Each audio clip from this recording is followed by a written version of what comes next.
तो संत कहते हैं कि संत समागम हरि कथा तुलसी दुर्लभ दो सुत नारायण लक्ष्मी पापी के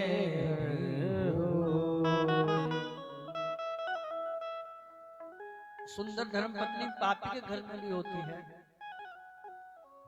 और जो पापी लोग होते हैं आजकल तो धनवान वही माने जाते हैं, उनके पास बहुत धन होता है और बेटा बेटी संतान भी खूब होती है। सुत का मतलब है पुत्र और दारा माने पत्नी और लक्ष्मी माने धन। तो बेटा बेटी का होना, लक्ष्मी का होना, सुंदर पत्नी का होना, ये तो स्वाभाविक है, पापी के घर में भी होती है। लेकिन गोस्वामी जी कहते हैं कि संत समागम हरि कथा, भगवान की कथा और सत्संग, ये दोनों बहुत ही जीव को दुर्लभ होते हैं। शंकराचार्य भगवान कहते हैं कि तीन चीजें बड़ी मुश्किल से मिलते हैं। एक तो मनुष्य का शरीर बड़ी मुश्किल से मिलता है, और मनुष्य का शरीर मिल जाए तो उसमें मानवता नहीं आती है, मनुष्यत्वम। जो मुमुक्षु होते हैं, मोक्ष की इच्छा करते हैं, मोक्ष की इच्छा होना बहुत मुश्किल है। संत समागम, संतों का मिलना बहुत मुश्किल होता है, बहुत दुर्लभ होता है। मनुष्य का शरीर बहुत मुश्किल से मिलता है, और मनुष्य का शरीर मिलने के बाद भी मनुष्यत्व, मानवता बड़ी मुश्किल से आती है। और मानवता भी आ जाए तो संतों का संग होना बहुत मुश्किल होता है। तो भगवान की कथा और सत्संग बड़ी मुश्किल से मिलते हैं। संत समागम हरि कथा तुलसी दुर्लभ दो। अब हम लोग मानते हैं कि हमको बढ़िया घर परिवार मिल जाए, भाग्यशाली हो गए हम, घर में संतानों की भाग्यशाली हो गए। तो रामचरितमानस के अनुसार हम देखते हैं तो भगवान राम कहते हैं कि बड़े भाग मानुष तन पावा। मनुष्य का शरीर जिसको मिल गया, जीव को, वो जीव भाग्यशाली है। और संसार में अनेक प्रकार के सुखों की गिनती हुई है, उसमें जो सबसे बढ़िया सुख है वो है संत समागम। बोलो जय सिया राम। जय सिया राम। गरुड़ जी महाराज को कथा सुनाते हुए भुसुंडी कहते हैं, संत मिलन सम सुख जग नाही, नहीं दरिद्र सम दुख जग माही। संत मिलन सम सुख जग नाही, नहीं दरिद्र सम दुख जग माही।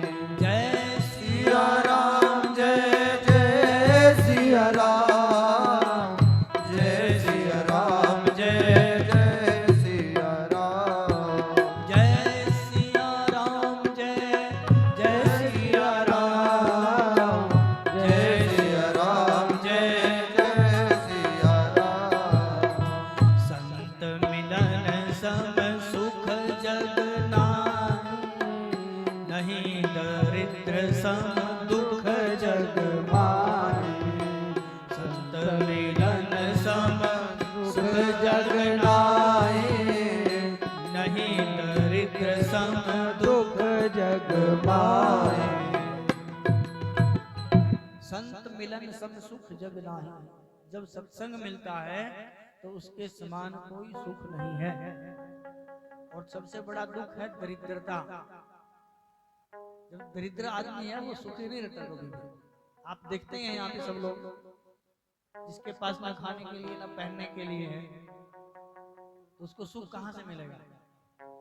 तो जब भुसुंडी ने पूछा कि सबसे बड़ा सुख क्या है और सबसे बड़ा दुख क्या है, तो भुसुंडी जी महाराज कहते हैं कि सबसे बड़ा सुख है संत समागम, संत मिलन सम सुख जग नाही। और दुख क्या है, नहीं दरिद्र सम दुख जग माही। हो जय सिया राम, जय सिया राम। अब दरिद्र किसको बोलते हैं? जो संतोषी नहीं है वो दरिद्र है। जिसके पास संतोष रूपी धन है उस जैसा अमीर कोई नहीं है। और भौतिक पदार्थ अनेक प्रकार के इकट्ठे होने के बाद भी, बहुत कुछ होने के बाद भी जिसके जीवन में संतोष नहीं है, संतुष्टि जिसकी नहीं होती है, तो संत कहते हैं कि वही सबसे बड़ा दरिद्र है।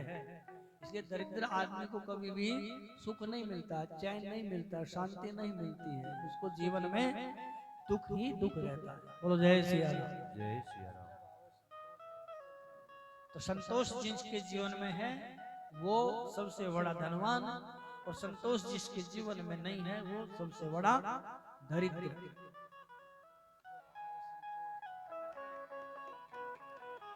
गोधन गजधन बाजी धन और रतन धन खान, जब आवे संतोष धन सब धन धूलि समान। बोलो जय सिया राम। श्रीमन नारायण भगवान की जय। अपने अग्नि पुराण में एक बहुत सुंदर श्लोक है, व्यास जी लिखते हैं, भगवान पुष्प चढ़ाने से बहुत प्रसन्न होते हैं।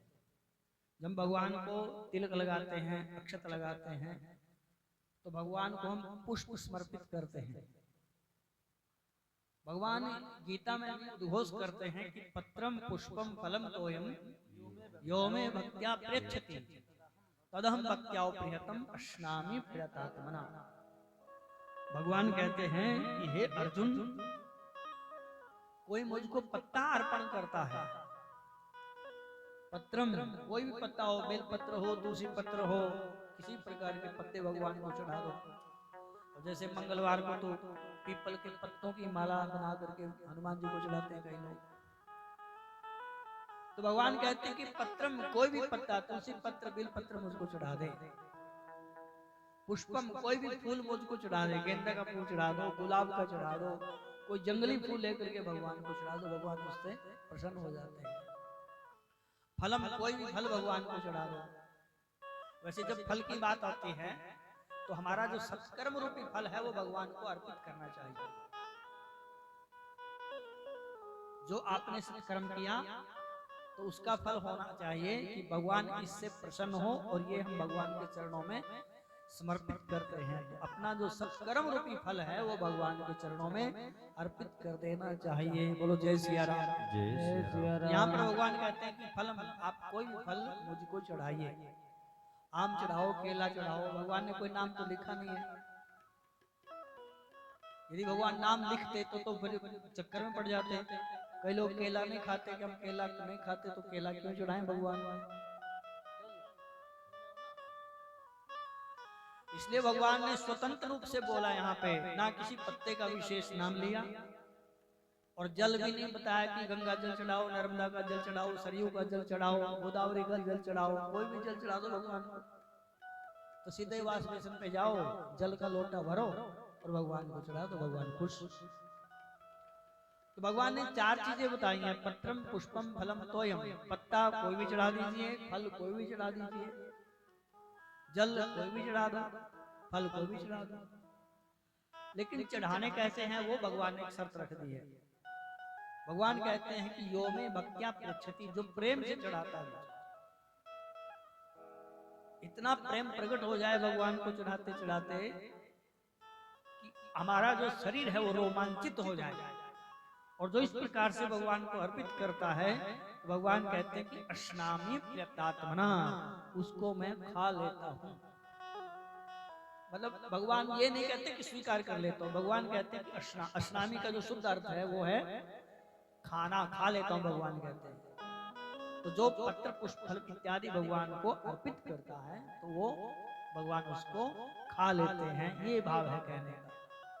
पत्र में, पुष्प में, जल में, फल में कोई शर्त नहीं है, लेकिन शर्त भगवान ने एक रखी है कि प्रेम से और भक्ति से मुझको अर्पण करे। तो जय सिया राम। जय सिया राम। तो इन सब चीजों में पुष्प भगवान को बहुत अच्छे लगते हैं। कोई कमल के फूलों की माला डालता है भगवान को, कोई गुलाब डालता है, कोई गेंदा डालता है, कोई कनेर के फूल चढ़ाता है कि भगवान को पुष्प बहुत अच्छे लगते हैं। लेकिन अग्नि पुराणकार कहते हैं कि भगवान को 8 पुष्प बहुत अच्छे लगते हैं। पुष्प की गिनती में भी जो 8 पुष्प हैं वो बहुत अच्छे लगते हैं भगवान को। तो उसमें उन पुष्पों के नाम बताए हैं। कौन कौन से पुष्प हैं? अहिंसा प्रथमं पुष्पम, अहिंसा प्रथमं पुष्पम, पुष्पम इंद्रिय निग्रह, सर्व पुष्पम दया भूते, पुष्पम शांतिर्विशिष्यते, समः पुष्पम तपः पुष्पम, ध्यानम पुष्पम सप्तमम, सत्यम चैव अष्टमं पुष्पम, एतस्तुष्यति केशवः। अग्नि पुराण में पुराणकार कहते हैं कि जो 8 पुष्प ये भगवान को कोई अर्पित करता है तो उससे भगवान बहुत जल्दी प्रसन्न हो जाते हैं। एतस्तुष्यन्ति केशवा, इससे ये जो हम फूल चढ़ाते हैं फूलों से भगवान बहुत जल्दी प्रसन्न हो जाते हैं। तो सबसे पहला पुष्प है अहिंसा। अहिंसा प्रथमम पुष्पम, अहिंसा रूपी पुष्प जो भगवान को अर्पित करे। अहिंसा देख लो, हमारे शास्त्र भी बोलते हैं कि अहिंसा परमो धर्म, अहिंसा परम धर्म है, अहिंसा के बराबर कोई धर्म नहीं है। और जिसके जीवन में अहिंसा आ जाती है, अहिंसा रूपी धन आ जाता है, ये अहिंसा रूपी पुष्प जो भगवान के चरणों में समर्पित कर देता है तो उससे भगवान प्रसन्न हो जाते हैं। किसी को ऊंचा नहीं बोलना, हमारा व्यवहार इतना बढ़िया होना चाहिए कि दूसरे से हम जो अपने लिए व्यवहार चाहते हैं वैसा ही करना चाहिए। और जब हम ऐसा व्यवहार करते हैं तो ये अहिंसा होती है किस्म की। तो इस प्रकार का जो अहिंसा रूपी पुष्प भगवान के चरणों में जो चढ़ा देता है तो भगवान उससे बहुत प्रसन्न हो जाते हैं। इसलिए अहिंसा रूपी पुष्प भगवान को बहुत अच्छा लगता है। और दूसरा पुष्प है पुष्पम इंद्रिय निग्रह, अपनी इंद्रियों को ऊपर पूर्ण रूप से कंट्रोल रखना। जो जीव मांगे कि बढ़िया बढ़िया रसमलाई चाहिए और स्पंजी रसगुल्ला चाहिए और जलेबी चाहिए तो देना नहीं है। जितने की जहां जब जैसी परिस्थिति के अनुसार जरूरत हो उसी समय उन इंद्रियों के अनुसार विषयों का भोग करना चाहिए। तो जो अपनी इंद्रियों के ऊपर पूर्ण रूप से कंट्रोल रखता है, नियंत्रण रखता है, तो ये जो इंद्रिय निग्रह रूपी पुष्प है ये भगवान के चरणों में जो समर्पित करता है तो भगवान उससे प्रसन्न हो जाते हैं। प्रचेता के जो पुत्र हुए 10,000, तो उन्होंने नारद जी से पूछा, गुरु बना लिया नारद जी को, हे गुरुदेव प्रणाम। तो अब नारद जी बड़े प्रसन्न हुए कि एकदम 10,000 चेले मिल गए। तो उन्होंने कहा कि भगवान कैसे प्रसन्न होते हैं, बहुत से तरीके हैं भगवान को प्रसन्न करने के, तो सबसे ज्यादा कैसे प्रसन्न होते हैं? तो नारद जी कहते हैं कि दया सर्वभूतेषु, भागवत जी में प्रसंग आता है, दया सर्वभूतेषु, जो सभी भूत प्राणी में दया भाव रखता है, और इंद्रियां जिसके अपने कंट्रोल में रहती हैं, इंद्रियों सर्व इंद्रियों शांति, जो सारी अपनी इंद्रियों को अपने कंट्रोल में कर लेता है, इंद्रिय निग्रह जिसके जीवन में है। दया सर्वभूतेषु सर्व इंद्रियों शांति, और जो जो मिल जाए उसी में संतोष कर ले, जितना मिल जाए, जहां मिल जाए, जैसा मिल जाए, उसी में जो संतोष कर ले। संतुष्टिया येन केनवा, जिस प्रकार से जो मिल जाए उसमें जो संतुष्ट हो जाए। तो नारद जी कहते हैं कि 3 सूत्र जो जीवन में धारण कर लेता है उसके भगवान बहुत जल्दी प्रसन्न हो जाते हैं। बोलो जय सिया राम, जय सिया राम, जय सिया राम, जय सिया राम। तो भगवान को प्रसन्न करने का एक तरीका यही है कि जो दूसरा पुष्प है इंद्रिय निग्रह, जो अपनी इंद्रियों को अपने कंट्रोल में रखता है, भगवान उससे बहुत प्रसन्न हो जाते हैं। तीसरा पुष्प है क्षमा पुष्पम, अपने मन को भी इधर उधर भटकने नहीं देना है। देखो, हमारे जीवन को सुधारने वाला और जीवन को बिगाड़ने वाला सबसे ज्यादा मन खराब करता है। मन बहुत बुरा नहीं होता, मन अच्छा होता है, लेकिन भगवान के चरणों में जीव को लगा दे तो मन बहुत बढ़िया होता है। और व्यक्ति को भटका देते, इससे बुरा भी कोई नहीं है। तो भगवान के पास ले जाने में भी मन का ही एकमात्र हमें सहारा होता है, और भगवान से जब दूर हटाए तो यही गड़बड़ करता है। जैसे आप ताला लगाते हैं, बोलो जय श्री राम। जय श्री जब राम। ताला लगाते हैं तो ताले को लगाने की और खोलने की जो चाबी होती है वो दो नहीं होती, एक ही होती है। ठीक है, इधर घुमाओ तो ताला खुल गया और इधर घुमाओ तो ताला बंद हो गया। इसी प्रकार से जो हमारा मन है इधर भगवान में लग गया तो जीव का कल्याण हो गया, और यदि संसार में चला गया तो जीवन बिगड़ गया। तो मन जिसका अपने कंट्रोल में रहता है इंद्रियों के साथ साथ, इंद्रियां मन से ही चलती हैं, इंद्रियों का अपना कोई ताकत नहीं है इंद्रियों की, मन ही इनको कंट्रोल करता है। तो मन को भी अपने कंट्रोल में जो रख लेता है और जो समरूपी पुष्प ये भगवान के चरणों में अर्पित करता है तो भगवान इससे बड़े प्रसन्न हो जाते हैं। आगे चौथा पुष्प है तपः पुष्पम, तपस्या करना, जो जीवन में तप करता है। अब तप का मतलब ये नहीं कि अग्नि जला करके बैठ गए और शरीर को तपाया, खूब गर्मी के दिनों में तप हो गया। तप का अर्थ है सत्कर्म करते हुए यदि कोई कष्ट होता है तो उसको बिना शिकायत के झेल जाना। आप हवन कर रहे हैं और गर्मी पड़ रही है, ऊपर से धुआं भी आ रहा है, पसीना भी टपक रहा है, लेकिन उस समय कोई शिकायत नहीं करनी है, उसको आनंद के साथ हवन करना चाहिए कि हवन कर रहे हैं, थोड़ी देर के लिए गर्मी लगेगी, बस यही तपस्या है। मीठा बोलना यह भी तपस्या है, मंदिर में झाड़ू पूजा करना यह भी तपस्या है, किसी की सेवा करना यह भी तपस्या है। तो जो इस प्रकार का तप रूपी पुष्प भगवान के चरणों में अर्पित कर देता है तो भगवान उससे प्रसन्न हो जाते हैं। बोलो जय श्री राम। जय श्री राम। ध्यानम पुष्पम, जो ध्यान रूपी पुष्प, सवेरे उठे आप, सवेरे उठ करके हाथों के दर्शन किए, जो अपना छोटा मोटा काम है वो किया, मुंह हाथ धोया और फिर उसके बाद बिस्तर के ऊपर बैठ गए। बिस्तर के ऊपर बैठ करके थोड़ी देर के लिए भगवान का धन्यवाद किया और अपने इष्ट देव का ध्यान करना, ध्यान चिंतन करना। तो जो इस प्रकार ध्यान रूपी पुष्प भगवान के चरणों में अर्पित करता है तो उससे भगवान बहुत प्रसन्न हो जाते हैं। समः पुष्पम तपा पुष्पम शांति विशिष्यते, एक पुष्प है शांति, जिसके जीवन में शांति रूप पुष्प आ जाता है और वो भगवान को अर्पित कर देता है तो भगवान उससे बड़े प्रसन्न हो जाते हैं। बोलो जय सिया राम। जय श्री राम। उद्वेग नहीं करना, उद्वेग का मतलब एकदम हाइपर नहीं हो जाना। हमारी चाबी दूसरे के हाथ में नहीं होनी चाहिए। बोलो जय सिया राम। जय श्री राम। है, किसी ने हमारी प्रशंसा की तो हम खुश हो गए, किसी ने थोड़ा हमारे विरुद्ध बोल दिया तो हम नाराज हो गए। इसका मतलब तो ये हो गया कि हमारी चाबी दूसरे के पास है। कोई हमको खुश कर सकता है और कोई भी हमको दुखी कर सकता है। तो यहाँ पे कहते हैं कि शांतिर विशिष्यते पुष्पम, शांतिर विशिष्यते, विशेष रूपी जो पुष्प है वो शांति है। शांति रूपी पुष्प भगवान के चरणों में जो अर्पित करता है भगवान उससे प्रसन्न हो जाते हैं। बोलो जय सिया राम। जय श्री राम। सत्यम चैवष्टमम पुष्पम, सत्य बोलना। आप लोग सत्यनारायण भगवान का व्रत करते हैं सब लोग, तो सत्यनारायण भगवान का व्रत करने का अर्थ यही है कि अपने जीवन में सत्य को धारण करना। जो अपने जीवन में सत्य को धारण करता है वो उससे भगवान बहुत जल्दी प्रसन्न हो जाते हैं। रामचरितमानस में तुलसीदास जी लिखते हैं,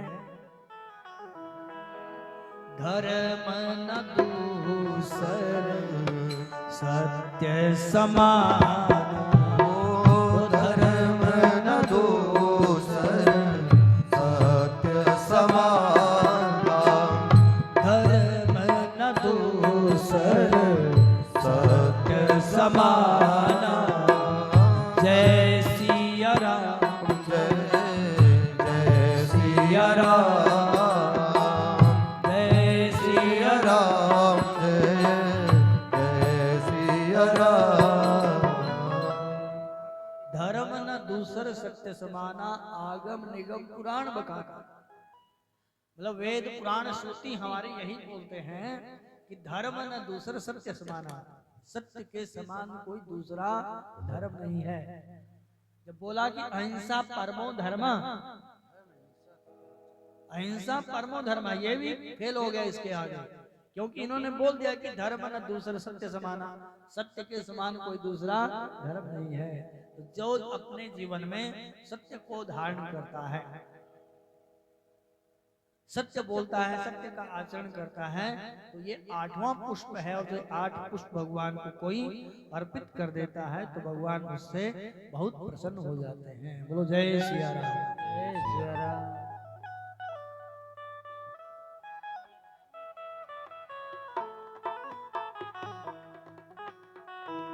8 पुष्पों का अर्थ है कि 8 गुण जिसके जीवन में आ जाए, है तो मुश्किल तो बहुत है। बोलो जय सिया राम। जय सिया राम।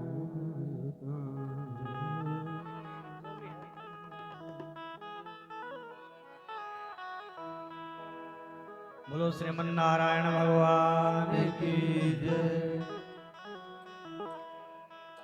अपने यहाँ पे अनेक भक्तों की चर्चा होती है। एक भक्त हैं जिनका नाम है शबरी। शबरी का नाम आप सबने सुना है। और शबरी भगवान की इतनी जबरदस्त प्रेमिका है कि हर समय भगवान को याद रखती है। भगवान आएंगे तो मैं क्या करूंगी, और उनको ये भरोसा है कि भगवान हमारे घर पे जरूर आएंगे। क्यों? क्योंकि गुरुजी ने बताया कि कहीं जाने की जरूरत नहीं है, तुम अपने आश्रम में रह करके यहीं पर साधु संत को याद है उसकी सेवा करो और भगवान की प्रतीक्षा करो, तो भगवान अवश्य ही आएंगे। तो जो शबरी है, शबरी माता भगवान की प्रतीक्षा करती है और अनेक प्रकार के भाव अपने मन में रखती है। तो आइए आज हम सब लोग थोड़ा शबरी मैया का जो चरित्र है, क्योंकि भगवान कहते हैं कि जो मेरे भक्तों को चाहता है, भगवान अपने को ना चाह करके अपने भक्तों को ज्यादा महत्व देते हैं। अब मोई भाव भरोस हनुमंता, बिनु हरि कृपा मिले ही नहीं संता। हरि कृपा के बिना संत नहीं मिलते हैं। और संत इसलिए मिलते हरि कृपा से क्योंकि भगवान से भी बढ़ करके संतों का दर्जा होता है। संतों की कृपा से भगवान मिलते हैं और भगवान की कृपा से हमें संत मिलते हैं। बोलो शबरी मैया की जय।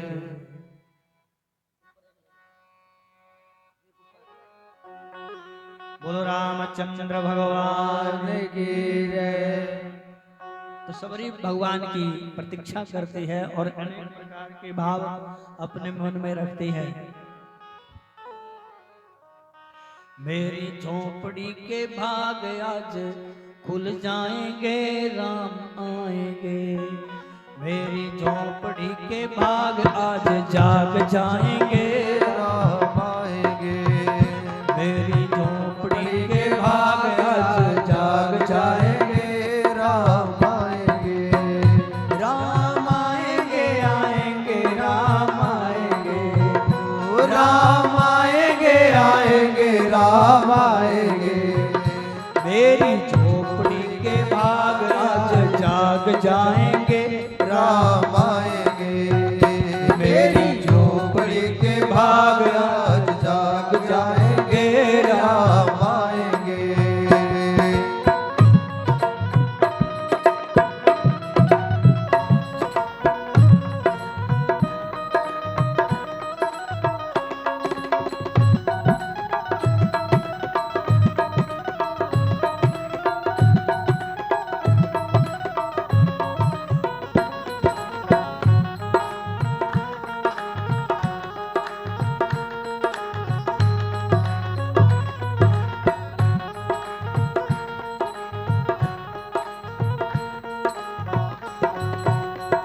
राम आएंगे तो अंगना सजाऊंगी, राम आएंगे तो अंगना सजाओगे। दिए जला के दिवाली मैं मनाऊंगी, दिए जला के दिवाली दिवाली मैं मनाऊंगी। मेरे जन्मों के सारे पाप मिट जाएंगे राम आएंगे। मेरे जन्मों के सारे पाप मिट जाएंगे राम आएंगे। मेरी झोपड़ी के भाग आज जाग जाएंगे राम आएंगे। मेरी झोपड़ी के भाग आज जाग जाएंगे राम आएंगे।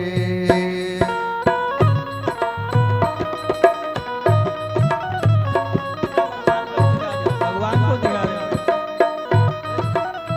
जय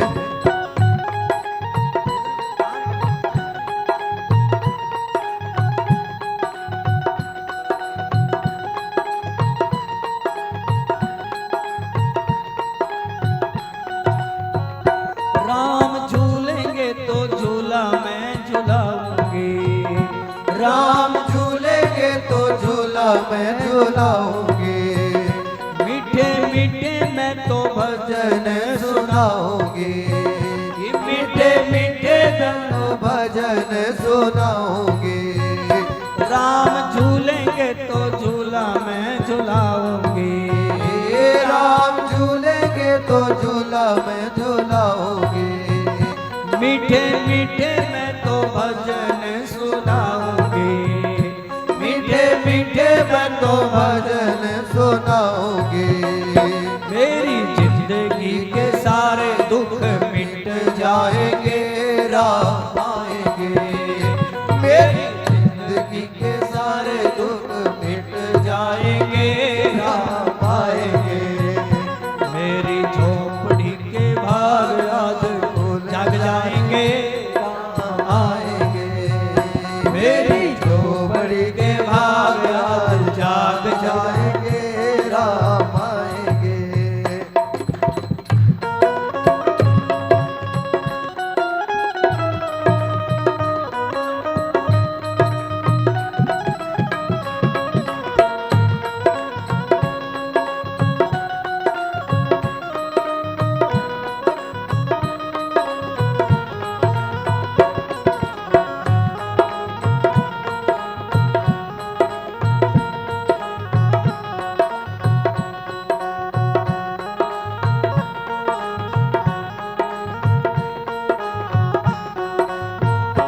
मैं तो रुचि रुचि भोग लगाऊंगी मैं तो रुचि रुचि भोग लगाऊंगी। मीठे बेर प्रभु प्रभु को खिलाऊंगी मीठे मीठे बेर प्रभु को खिलाऊंगी। मैं रुचि रुचि भोग लगाऊंगी मैं रुचि रुचि भोग लगाऊंगी। मीठे मीठे बेर प्रभु को खिलाऊंगी मीठे मीठे बैर प्रभु को खिलाऊंगी। गुरु कृपा से भाग मेरे खुल जाएंगे राम आएंगे गुरु कृपा से भाग मेरे खुल जाएंगे राम आएंगे। वो मेरी झोपड़ी के भाग आज जाग जाएंगे राम आएंगे। मेरी झोपड़ी के भाग आज जाग जाएंगे राम आएंगे।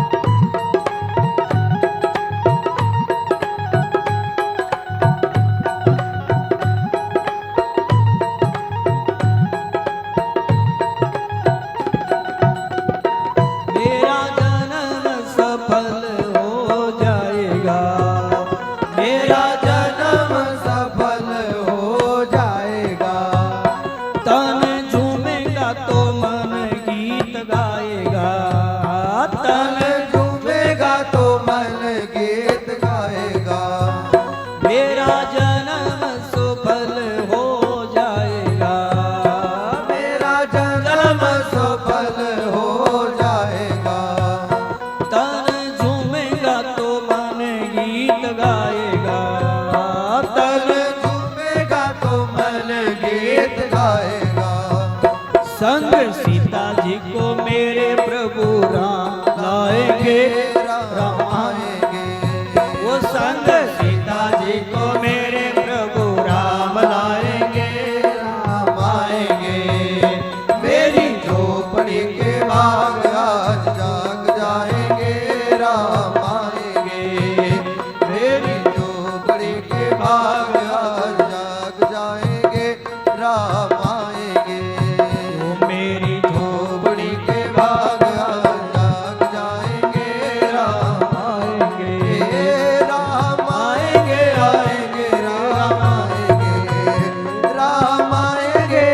रामचंद्र भगवान की जय। बोलो सबरी मैया की जय। जय। कृष्णचंद्र भगवान की जय।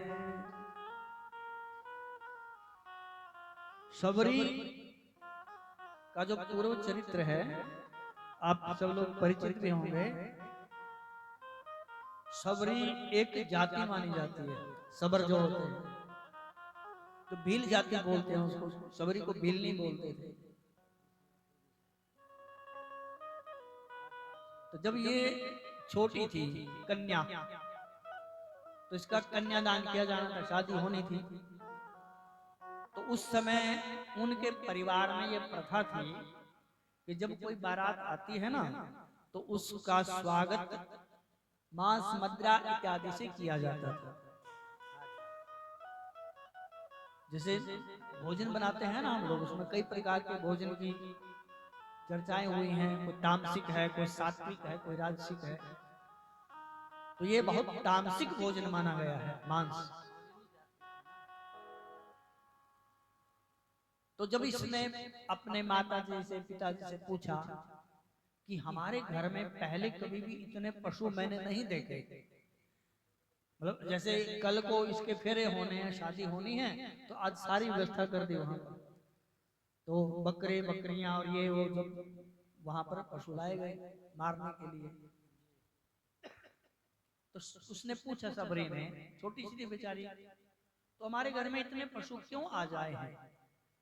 तो उन्होंने कहा कि बेटी कल तो तुम्हारी शादी है, हम कन्यादान करेंगे, तुम दूसरे घर में चली जाओगी। तो हमारे जब यहाँ पर बारात आती है, बर यात्रा, तो उनके भोजन की व्यवस्था जब हम करते हैं उसमें मांस और मदिरा दिया जाता है उन्हें। और ये सारे पशु जितने भी बांध रखे हैं ना, कल को काटे जाएंगे, इनका मांस उनको खिलाया जाएगा। और जैसे ही सबरी ने ये बात सुनी तो उसको बड़ा धक्का लगा कि यदि मैं ना होती इस घर में तो ये पशु भी नहीं आते घर। तो इसलिए इनकी जो मृत्यु होगी मेरे कारण होगी, मैं ही इनकी मृत्यु का कारण हूं। तो इसलिए मैं नहीं चाहती कि मेरे कारण किसी जीव की हिंसा हो। कलयुग का जो निवास है वो 4 स्थान बताए थे रहने के लिए, तो उनमें एक है कलयुग का निवास। कलयुग कहाँ रहता है? जहां पर हिंसा होती है, जहां पे हिंसा होती है, जहां पर पशु पक्षी काटे जाते हैं, मुर्गे काटे जाते हैं, बकरे काटे जाते हैं, जहां इस प्रकार की हिंसा होती है वहां पर कलयुग का निवास होता है। तो जब सबरी को लगा कि मेरे कारण इतने पशुओं की हिंसा होगी, ये मारे जाएंगे, इसलिए मैं ये शादी ही नहीं करूंगी। तो जब सारे घर के लोग रात में सो गए आराम से, शादी वाले दिन तो वैसे ही लेट सोते हैं सब लोग, 12 1 2 बज जाते हैं सोते सोते। तब उसने देखा कि सब लोग सो गए हैं, तो वो चुपचाप घर से भाग गई। बोलो जय सिया राम। जय श्री राम। कि हम शादी ही नहीं करेंगे। तो घर से सबरी ऐसी गई तो जंगल में चली गई। जंगल में भटक रही थी, अब ना कोई खाने को मिले ना पीने को मिले। तो वो भटकती भटकती एक आश्रम में पहुंच गई। आश्रम में पहुंची तो उसने देखा कि दूर से ये कुछ संत महात्मा हैं, आश्रम में रहते हैं।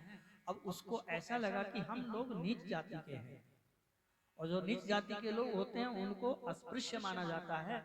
तो मैं इनके पास चली गई तो मुझे अस्पृश्य मान करके ये अपने आप को बड़ा इनको गलाने महसूस होगी, इसलिए मैं अभी इनके पास नहीं जाऊंगी।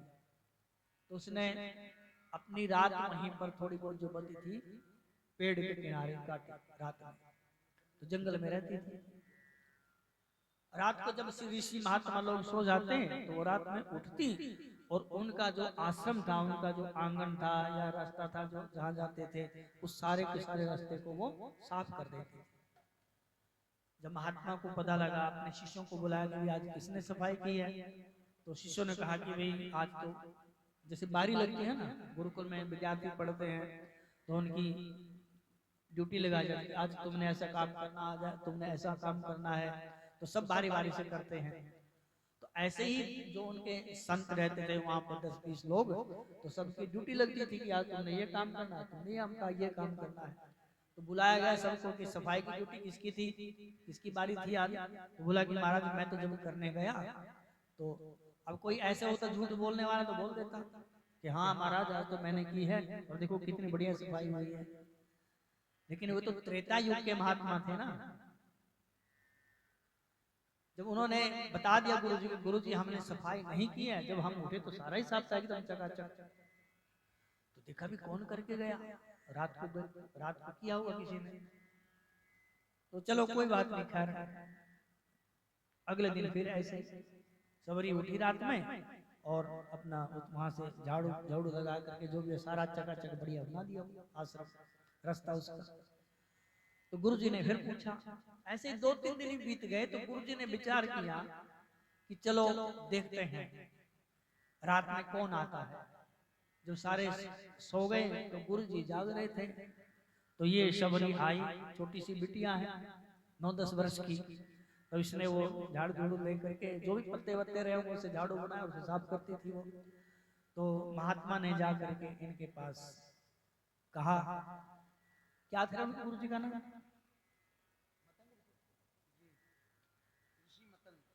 उनके जो गुरु जी थे मतंग ऋषि, तो उन्होंने देखा कि कोई कन्या है वही और सफाई कर रही है। तो उस कन्या को देख करके वो बोले कि बेटिया तुम कौन हो। एक बार वो तो डर गई कि महात्मा ने मुझे देख लिया।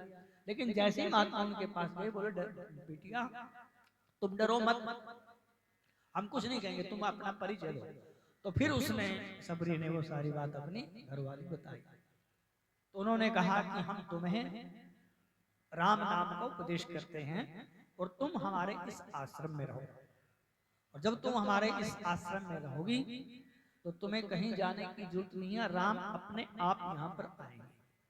अब कोई साधारण महात्मा तो थे नहीं, वो त्रिकालज्ञ थे, उनको पता था कि राम जी आएंगे। तो उन्होंने कहा कि बेटिया आप हमारे आश्रम में रहो, कोई कुछ बोलने वाला नहीं। देखो अच्छाई और बुराई ये सदा से ही है। तुम ऐसा मत समझना कि अब लोग ज्यादा बुरे हैं तो पहले नहीं थे, तो पहले भी ऐसे होते थे। तो जब ये सबरी छोटी सी बिटिया उस ऋषि के आश्रम में ही रहने लगी तो दूसरे जो आश्रम के लोग थे वो घृणा करने लगे उससे कि देखो ये कैसा महात्मा है, इसने तो एक लड़की को अपने पास रख लिया है, ये तो जीवन बिगड़ गया है इसका, हम इसके हाथ का पानी में नहीं पिएंगे, ये करेंगे वो करेंगे, ऐसा बोलने लगे। तो उसने कन्या ने कहा सबरी ने कि गुरुजी अब आपको सब लोग अपशब्द बोलते हैं मेरे कारण, इसलिए मुझको यहाँ नहीं रहना चाहिए। बोले बिटिया इनको बोलने दो, समाज है कुछ बोलेगा कोई कुछ बोलेगा, समाज का थोड़ी बिगाड़ सकते। कोई मारने वाला है ना उसका हाथ पकड़ लेंगे हम, डंडा पकड़ लेंगे, अगर कोई बोलने वाला ही होगा तो उसकी जीभ कैसे काटेंगे। तो ये तो संसार है, इसमें सब प्रकार के लोग रहते हैं, अच्छे भी हैं बुरे भी हैं, सब प्रकार के, इनकी तरफ ध्यान मत दो। तो गुरु जी ने जैसे कैसे समझाया, और जो अन्य ऋषि अपने अपने आश्रमों में रहने वाले थे उन्होंने इस मतंग ऋषि के पास जाना बंद कर दिया, और ना ही कोई भी ऋषि इस मतंग ऋषि को अपने आश्रम में घुसने देता था। बात समझ गए? बिना देखे आंखों, बिना सुने बिना देखे विश्वास नहीं करना चाहिए।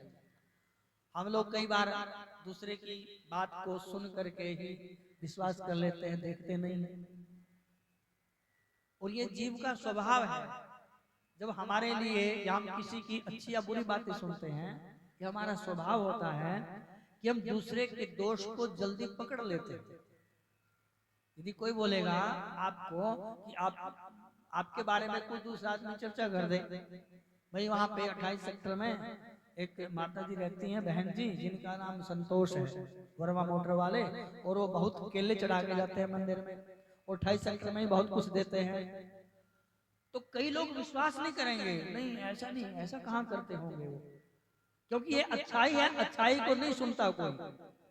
और यदि किसी ने बोल दिया किसी के बारे में ये तो बड़ा घटिया आदमी है, वो तो ऐसे बोलता रहता है, वो तो वहां जाता है, वो तो यहाँ जाता है, वो भी उन्होंने देखा नहीं, वो भी सुना ही है, और उसके ऊपर विश्वास कर लेंगे, नहीं कर लेंगे। तो समाज का ये स्वभाव है कि आपकी अच्छाई को स्वीकार नहीं करता। लेकिन आपके अंदर कोई भी अवगुण होंगे तो उनको बहुत जल्दी उसको पकड़ लेता है। ये स्वभाव है समाज का। तो महात्मा कहते हैं कि हमारी अच्छाइयों को थोड़ी जानता है। बिटिया तुम्हारे पास रहती हो, तुमको पता कि हम कैसे हैं, हमको पता तुम कैसी हो, ठीक है। तो आप इस बात की चिंता ना करो, ये समाज है, यह सब लोग कुछ ना कुछ बोलते रहते हैं। तो ऋषियों ने अन्य जो महात्मा लोग थे इनके आश्रम में जाना बंद कर दिया और महात्मा के बारे में उल्टी सीधी बातें सुनाना शुरू कर दी। ऐसे महात्मा मतंग ऋषि जिन्होंने अपनी उस शिष्या को सबरी को उपदेश दिया और मंत्र दिया राम। क्या मंत्र दिया था? राम। बोलो राम राम बोलते रहना, इसी से ही भगवान आ जाएंगे। राम में इतनी शक्ति है, राम के नाम में, कि इतनी भगवान के नाम में शक्ति नहीं है। आपने राम को देखा किसी ने असली में? हम भगवान के विश्वास करते हैं, खैर रामायण में विश्वास करते हैं, शास्त्रों में विश्वास करते हैं, लेकिन हम प्रत्यक्ष रूप से अभी देखा तो नहीं है राम। लेकिन राम को देखा नहीं है, लेकिन राम के नाम की शक्ति को सबने देखा है, परखा है, जांचा। इसलिए संत भी कहते हैं हमारे, अंत में निकला ये परिणाम राम से बड़ा राम का नाम। अंत में निकला ये परिणाम राम से बड़ा राम का नाम। अंत में निकला ये परिणाम राम से बड़ा राम का नाम। अंत में निकला ये परिणाम राम से बड़ा राम का नाम। जिस सागर को बिना से तुके लांघ सके ना राम, जिस सागर को बिना से तुके लांघ सके ना राम। अरे कूद गए हनुमान उसी को, कूद गए हनुमान उसी को, लेके राम का नाम। अंत में निकला ये परिणाम राम से बड़ा राम का नाम। अंत में निकला ये परिणाम राम से बड़ा राम का नाम।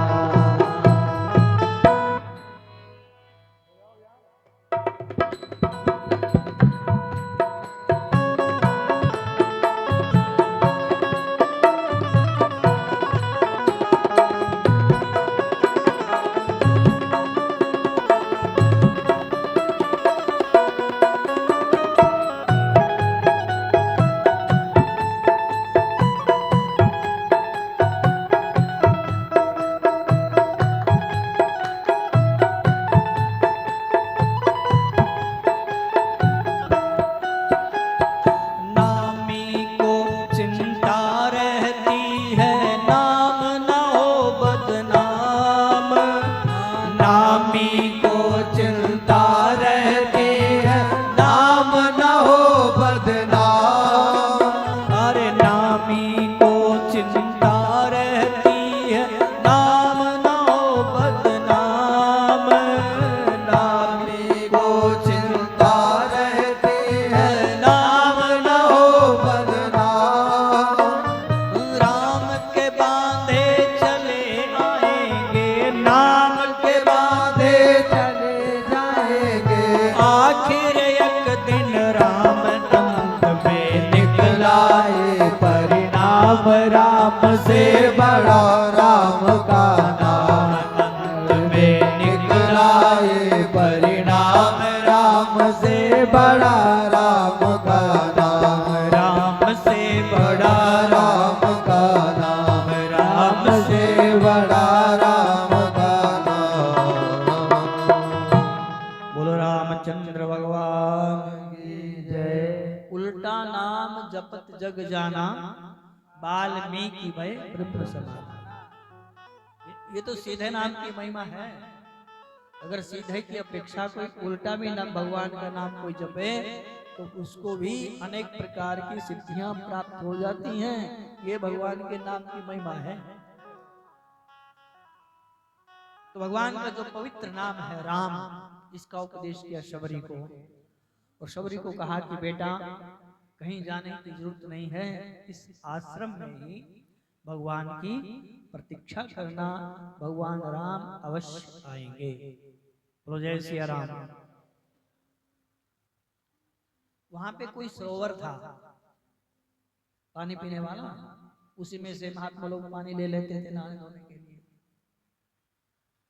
तो वो सरोवर खराब हो गया। कई बार ऐसा होता है ना, कुएं, सरोवर, बावड़ियां, ये भी कुछ प्राकृतिक चमत्कार ऐसे होते हैं, खराब हो जाते हैं, उसमें कीड़े पड़ गए सरोवर में।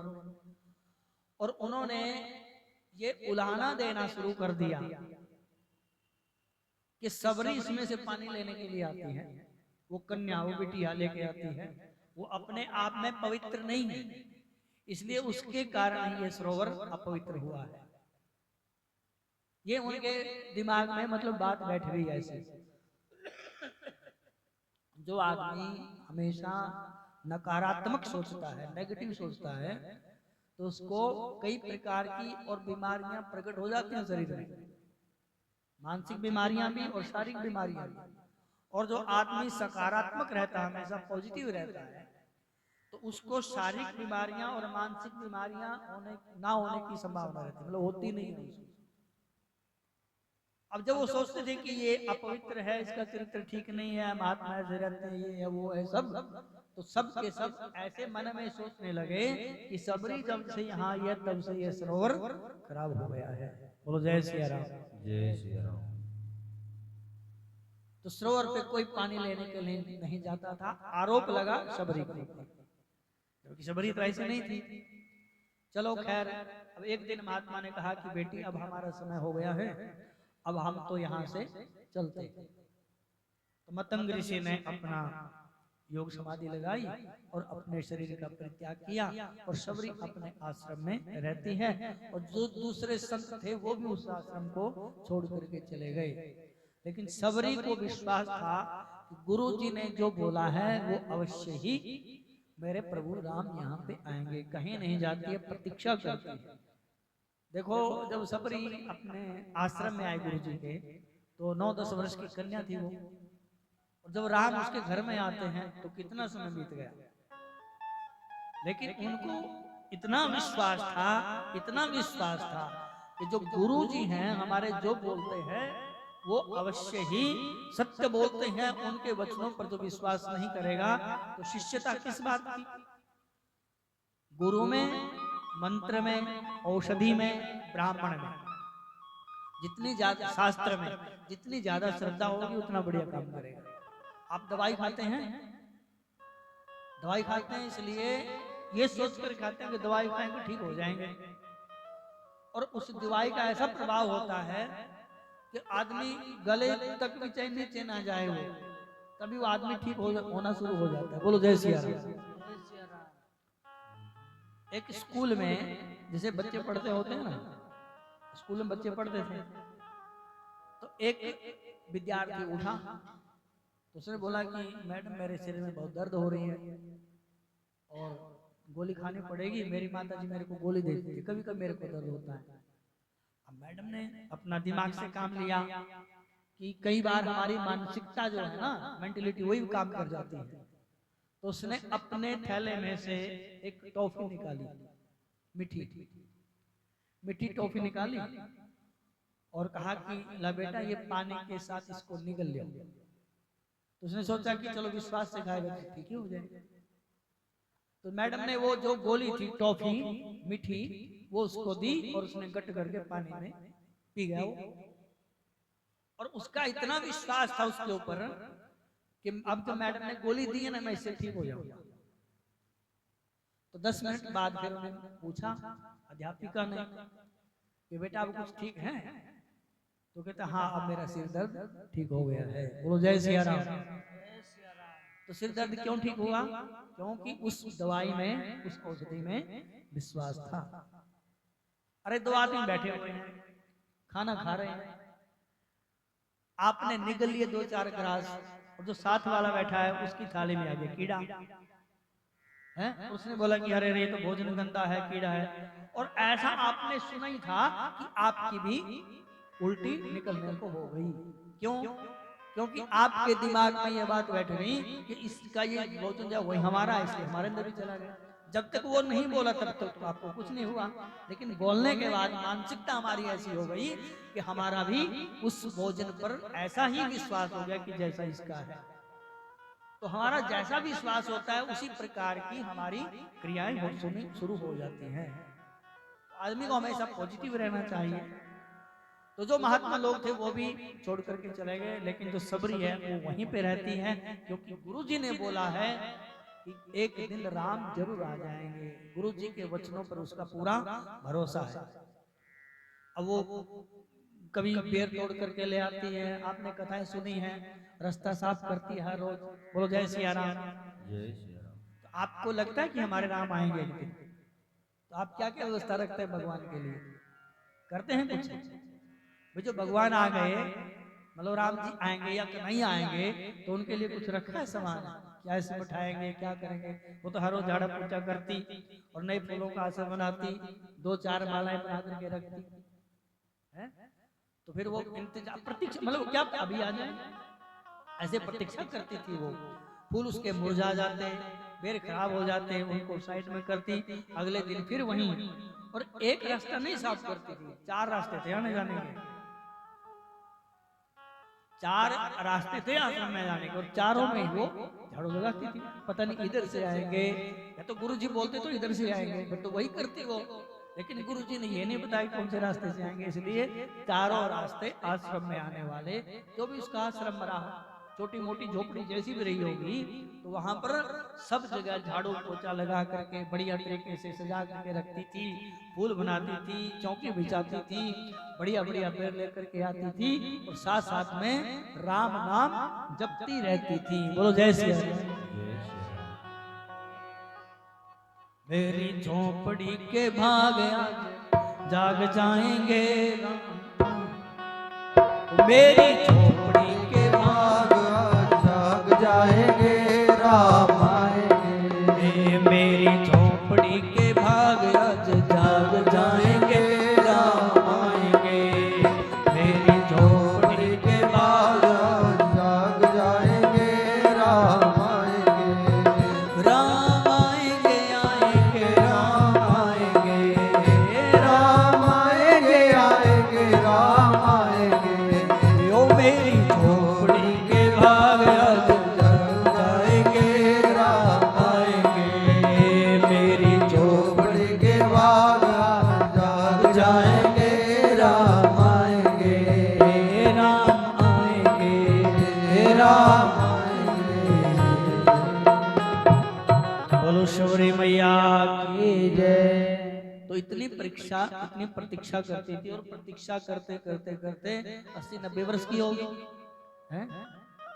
अब तो वो तो एक संत कहते थे कि अब उसके दांतों में इतनी भी शक्ति नहीं रही थी कि जैसे बेर तोड़ करके ले आती थी ना पहले, उनको चखती थी। अब बेर को जीभ से चख के बता नहीं सकते आप, उसको काटना पड़ेगा दांत से। अब उसके मुंह में, दांतों में इतनी शक्ति भी नहीं थी कि उसको चख करके भी देख लेंगे खट्टा है कि मीठा। दांत गिरने लगे, सफेद बाल हो गए, दिखना कम हो गया, चलना फिरना कम हो गया, लेकिन सब की सब चीजें तो कम हो गई सबरी की।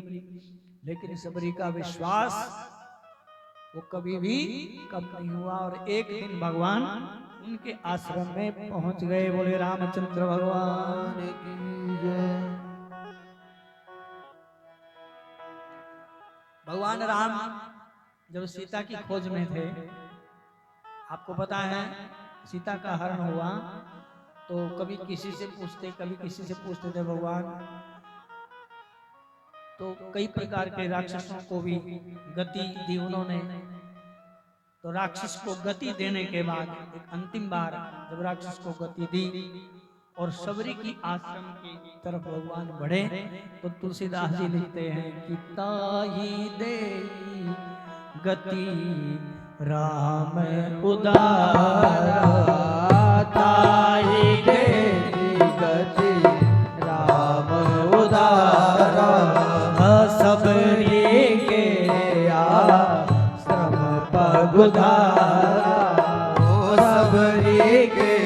आश्रम पगधारा सबरी के आश्रम पगधारा सबरी के आश्रम पगधारा सबरी देखी राम गृह आए सबरी देखी राम गृह आए मुनि के बचन सब जिया भाए मुनि के बचन सब जिया भाए सरसी जलोचन बाहु विशाला सरसी लोचन बाहु विशाला जटा मुकुट सिर उर्बन माला जटा मुकुट सिर उर्वर माला श्याम गौर सुंदर दो भाई श्याम गौर सुंदर दो भाई सबरी परी चरण लपटाई सबरी परी चरण लपटाई प्रेम मगन मुख बचन न आवा प्रेम मगन मुख बचन न आवा पुनि पुनि पद सरोज सिर नावा पुनि पुनि पद सरोज सिर नावा जय सिया राम जय जय सिया राम जय सिया राम जय जय सिया ताहि दे गति राम उदारा सबरी के आश्रम पगधारा कबंध को गति दे करके भगवान आश्रम की ओर बढ़े सबरी के। सब महात्मा लोग देख रहे थे कि भगवान आ रहे हैं, तो सबने कहा कि प्रभु आ जाइए हमारे आश्रम में, आ जाइए हमारे आश्रम में। तो भगवान कहते हैं कि सबसे पहले हम सबरी के आश्रम में जाएंगे। और वो शिकायत करते हैं सबरी की, लेकिन भगवान तो अंतर्यामी है, भगवान तो सब कुछ जानते हैं। भगवान राम ने कहा कि हम सबरी के आश्रम में सबसे पहले जाएंगे। तो सबरी तो अपना तैयार बैठी हुई थी सब कुछ लेकर के, जैसे हर रोज प्रतिदिन यही काम था, रास्ता संवारती कि भगवान जो कथा तो सुनी थी कि भगवान जब आएंगे तो नंगे पांव होंगे, और जो नंगे पांव चलता है वही कोई कांटा कंकड़ ना लग जाए, इसलिए रास्ता साफ करती थी। और उनको ये भी पता था कि भगवान के पास कुछ खाने पीने की व्यवस्था नहीं होती है, गरीब गृहस्थियों का सामान खाते नहीं है, वो तो कंदमूल फल खाने वाले हैं, इसलिए फल चुन करके ले आती थी। अब ये कहीं नहीं लिखा है कि उसने झूठे फल खिलाए, झूठे बेर खिलाए सबरी ने, ऐसा नहीं था। लेकिन संतों ने कहीं देखा होगा, कहीं ऐसी लीला रही होगी कि पक्की होगी बात, चल गई कि वास्तव में ही सबरी ने भगवान को झूठे बेर खिलाए। अब इतनी पक्की होगी कि सब बोलते हैं झूठे बेर खाए सबरी के, भजनों में नहीं सुनते हैं हम लोग। आपने ये भी सुना होगा कि भगवान कृष्ण जब विदुर के गए यहाँ गए तो केले के छिलके उन्होंने खाए, या तो साग पात खाए। अब कहीं शास्त्रों में तो ये भी बात नहीं है, बस कि संत ने वो लीला के दर्शन किए होंगे, लिख दिया उन्होंने, ठीक है। और जरूरी नहीं है कि सारी बातें शास्त्रों में ही लिखी जाए। बोलो जय सिया राम। जय सिया तो सबरी ने पूछ पूछ करके भगवान की सबरी का आश्रम कहाँ है, सबरी का आश्रम कहाँ है। अब भगवान ऐसा नहीं है कि भगवान को पता नहीं है, लेकिन भगवान औरों को भी बताना चाहते हैं कि तुमसे ज्यादा महिमा सबरी की है, इसलिए उनको पूछ करके भगवान सबरी के आश्रम में जाते हैं। सबरी के आश्रम में जब गए तो सबरी के आश्रम पगधारा भगवान पग गए ऋषियों को पूछ करके, तो सबरी देखी राम गृह आए। जब सबरी ने देखा कि राम हमारे घर में आ गए हैं, अब सबरी को ऐसा लगा कि हमारी जो कुटिया है, हमारा जो छोटा सा आश्रम है, ये एक साधारण आश्रम नहीं है, ये हमारा घर है। तो सबरी देख के राम गृह आए और जैसे राम जी को उन्होंने दर्शन किए तो उसी समय सबरी को गुरु के वचन समुद्र जी भाई गुरु जी की याद आ गई। बोलो सदगुरुदेव भगवान की जय। गुरु जी की याद आई। हर अपना कोई भी काम होता है जहां पर हमारी उपलब्धि होती है, हमने कोई चीज प्राप्त कर ली है, तो उसमें अपने आप को श्रेय नहीं देना चाहिए।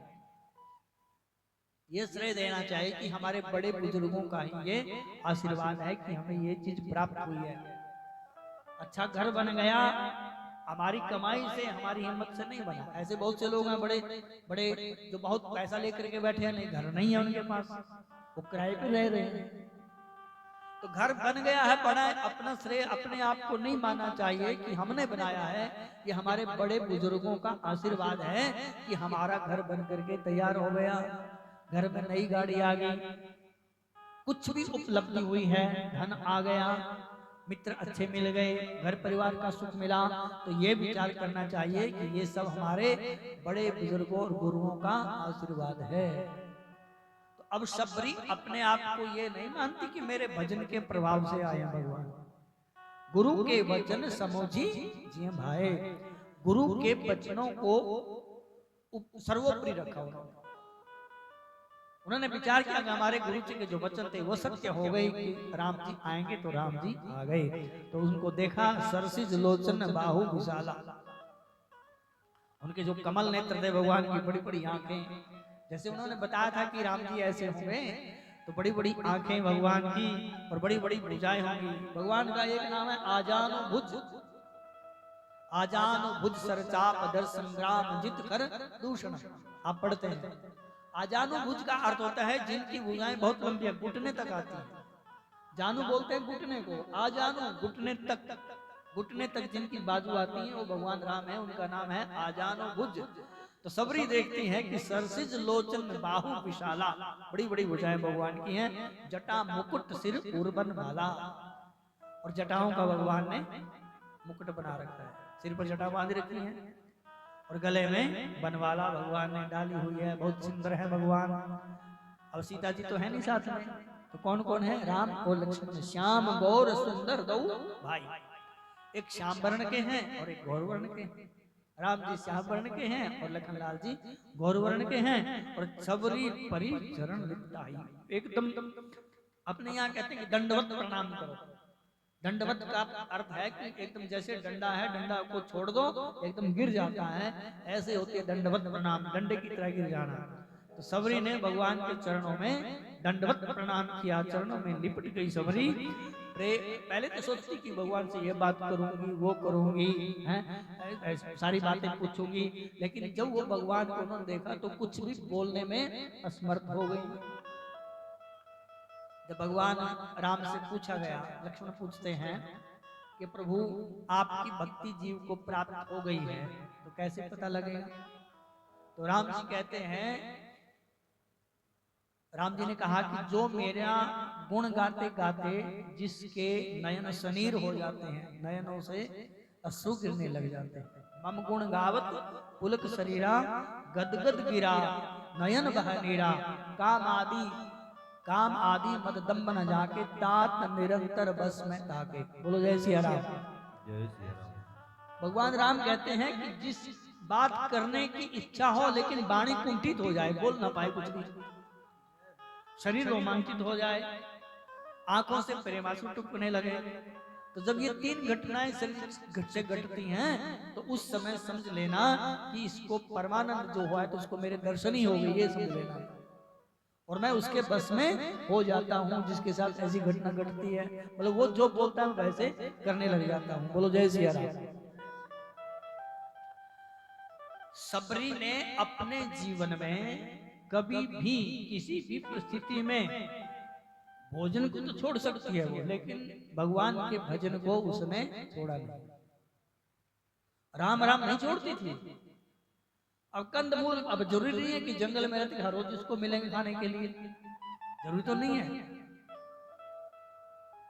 कभी ऐसा भी हुआ होगा कि उसको खाने को ना मिला, लेकिन उसको पता है कि जीवन में भोजन बेशक ना मिले किसी भी परिस्थिति में, लेकिन भजन नहीं छूटना चाहिए। बोलो जय सिया राम। जय श्री राम। क्योंकि जीवन का जो परम लाभ है वो भगवान का भजन ही है। जीवन है बेकार भजन बिना दुनिया में, जीवन है बेकार भजन बिन दुनिया में। तेरा जीवन है बेकार भजन बिना दुनिया में। जीवन है बेकार भजन बिन दुनिया में। जीवन है बेकार भजन बिन दुनिया में। जीवन है बेकार भजन बिन दुनिया में।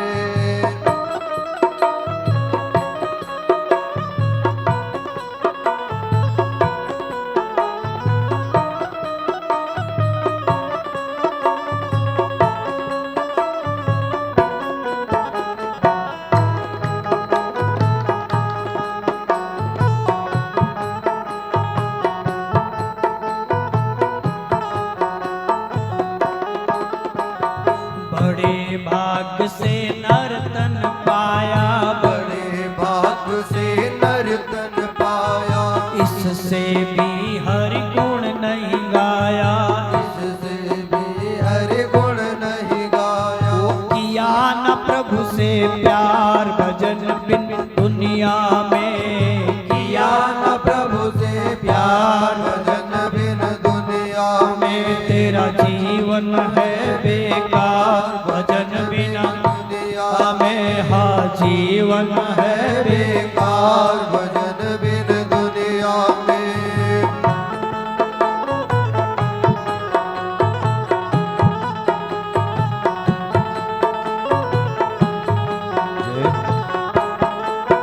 हाँ माया ने तुझको भरमाया। माया ने तुझको भरमाया। संग चले ना तेरी काया। संग चले ना तेरी काया। क्यों बनता होशियार भजन बिन दुनिया में क्यों बनता होशियार भजन बिन दुनिया में। जीवन है बेकार भजन बिन दुनिया में। जीवन है बेकार भजन बिन दुनिया में।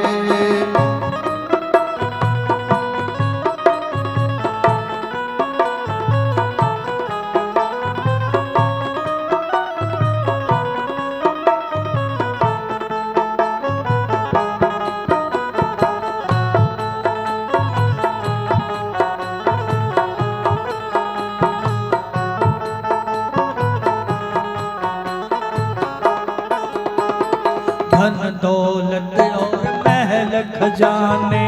धन दौलत और महल खजाने। जिसको मूर्ख अपना जाने। जिसको मूर्ख अपना जाने। जाएगा हाथ पसार भजन बिन दुनिया में। आ जाएगा हाथ पसार भजन बिन दुनिया में। तेरा जीवन है बेकार भजन बिन दुनिया में। वो जीवन है बेकार भजन बिन दुनिया में।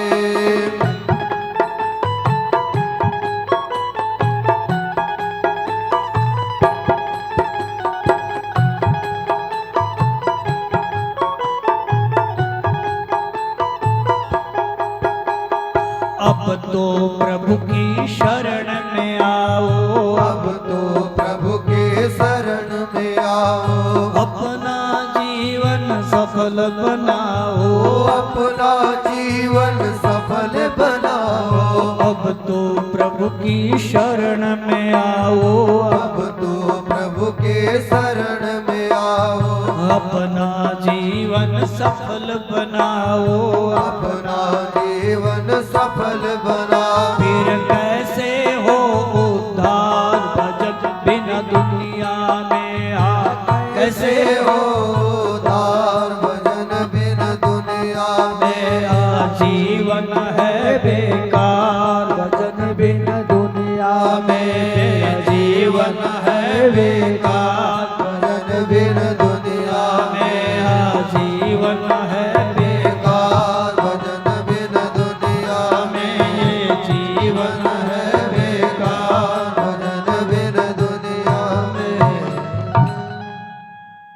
बोलो जय सिया राम। जय सबरी को पता है गुरु जी ने उपदेश किया है। जब उपदेश करते हैं गुरु जी तो साथ में कुछ चीजें बताई जाती हैं खास खास। इस समय उठना है, इस समय नहाना है, इस समय भोजन करना है। मंत्र का अर्थ है कि ये नहीं केवल मंत्र ही दे दिया, उनको सारी विधि विधियां बताई जाती हैं। जैसे डॉक्टर के पास गए, डॉक्टर ने दवाई लिख करके दे दी। फिर डॉक्टर ने कहा कि ये दवाई एक तो टाइम पे खानी है और जितनी क्वांटिटी बताई जाती है उतनी ही खानी है, और भाई इन इन चीजों से परहेज करना है। बोलो जय सिया राम। जय सिया राम। तो यदि आप इन नियमों का पालन करेंगे, सही समय पे खाएंगे और सही मात्रा में खाएंगे और परहेज करेंगे जो बताए गए, तो आपको अवश्य ही आराम हो जाएगा, शरीर ठीक हो जाएगा। और शरीर ठीक हो जाता है तो सबरी को जो गुरु जी ने बताया है, जो उपदेश किया है, किस समय उठना है, किस समय सोना है, भोजन कब करना है, कब नहीं करना है, तो उनको ये भी बताया गया होगा तो उनको पता है कि बेटे भजन जरूरी है, भजन जरूरी है, भोजन जरूरी नहीं है। एक दिन ना मिले चल जाएगा, लेकिन भजन छूट गया तो फिर गड़बड़ हो जाएगी। इसलिए सबरी को गुरु की बातों पर पूरा विश्वास हुआ। कभी कभी उसको ऐसा समय होता था कि उसको भोजन नहीं मिलता था, लेकिन भजन नहीं छूटा था कभी उसका। उस भजन के प्रभाव से, गुरु जी की कृपा से आज राम जी के दर्शन हुए। तो वो भगवान को बहुत कुछ बोलना चाहती थी, भगवान आएंगे तो ये करूंगी, भगवान आएंगे तो ये करूंगी, बहुत कुछ सोचती थी। लेकिन जैसे ही सामने भगवान को देखा तो उसमें इतनी डूब गई, इतनी खो गई, कुछ पता ही नहीं चला। दंडवत चरणों में सबरी मैया गिर पड़ी। उसके बाद भगवान ने उठाया, उसको उठो, तो सबरी उठी। और उसके बाद फिर उन्होंने कहा कि सबरी अब होश में आइए। तो फिर उन्होंने अपने सुंदर जल लेकर के भगवान के चरण धोए। बोलो जय सिया राम। जय सिया राम। सादर जल लई चरण पखारे, पुनि सुंदर आसन बैठारे। अब भगवान के चरण धोए और फिर बढ़िया सुंदर एक आसन जो बनाया हुआ था उसके ऊपर भगवान को उन्होंने बैठाया। तो फिर यहाँ भी रामचरितमानस में भी बेरों की बात नहीं है, कंद मूल फल अति सुरस। सबरी ने बेर नहीं दिए भगवान को, कंद मूल फल ला करके दिए। कंद मूल फल सुरस अति वो दिए राम कहूआन, प्रेम सहित प्रभु खाए बारंबार बखान, बारंबार।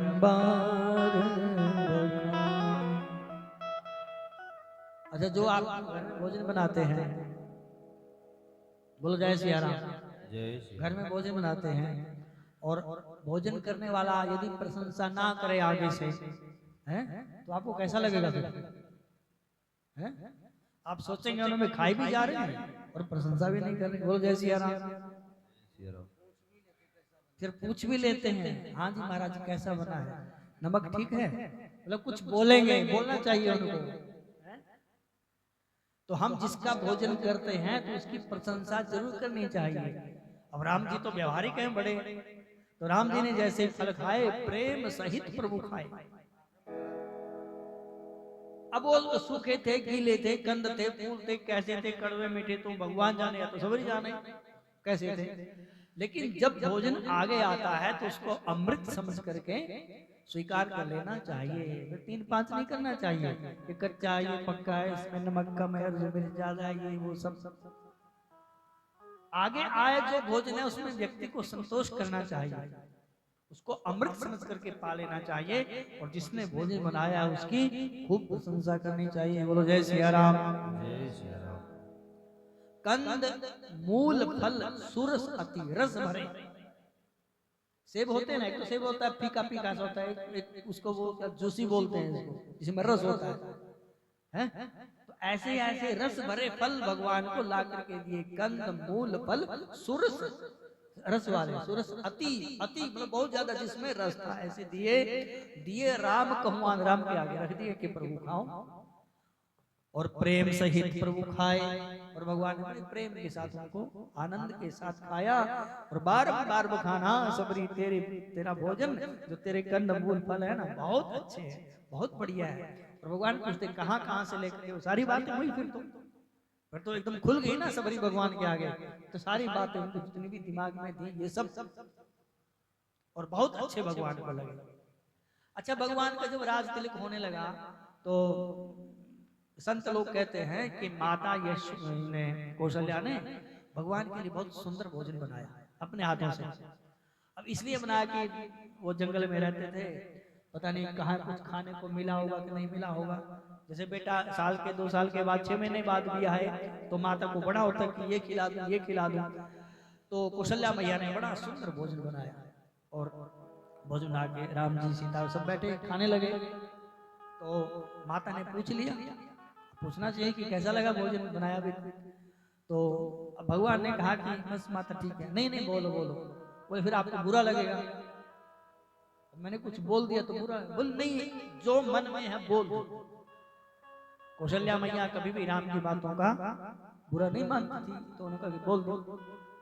तो फिर भगवान ने जो बताया वो सबरी के जो बेर कंदमूल भगवान ने खाए थे, इनकी चर्चा की है वहां पर कि माँ आपने बनाया तो बहुत बढ़िया है, बहुत अच्छा, अति उत्तम, आनंद आ गया।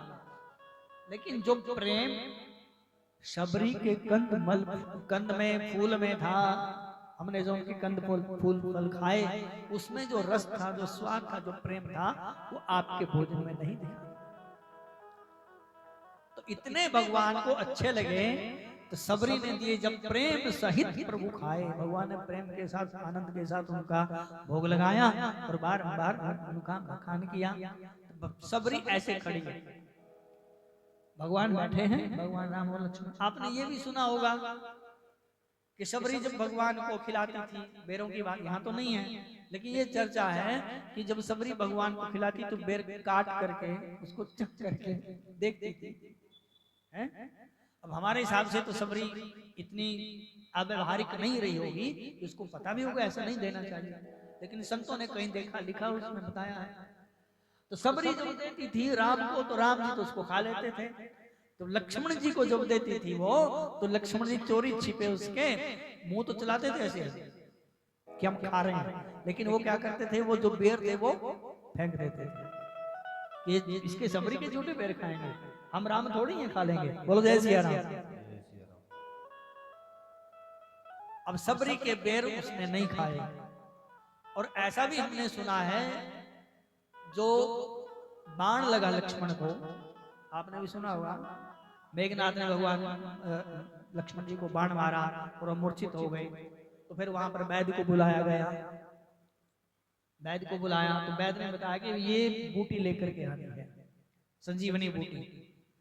तो कहते हैं कि जो लक्ष्मण ने बेर फेंके थे उन्हीं से ही कोई वो पक्षियों ने उठाए होंगे, वहां से उनको खाया पिया और वहां जाकर के उनको मल के द्वारा निकाल दिया।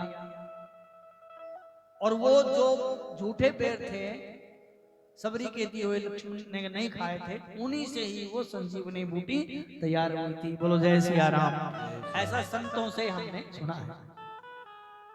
तो भगवान राम ने उनके कंद मूल फल खाए, सबरी ने जैसे भी दिए, संत महात्माओं ने जैसे जैसे अपने अपने, सारी बातें शास्त्र में नहीं होती हैं, कहीं कहीं ऐसे प्रचलन में आते हैं, उनके ऊपर विश्वास करना ही पड़ता है। बोलो जय सिया राम।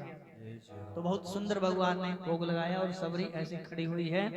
तो तुलसीदास जी कहते हैं कि जोड़ी पानी आगे बैठाड़ी, प्रभु भी लोग की प्रीति थी बाड़ी। भगवान को देख करके अधिक प्रेम उमड़ा सबरी के और हाथ जोड़ के खड़ी है।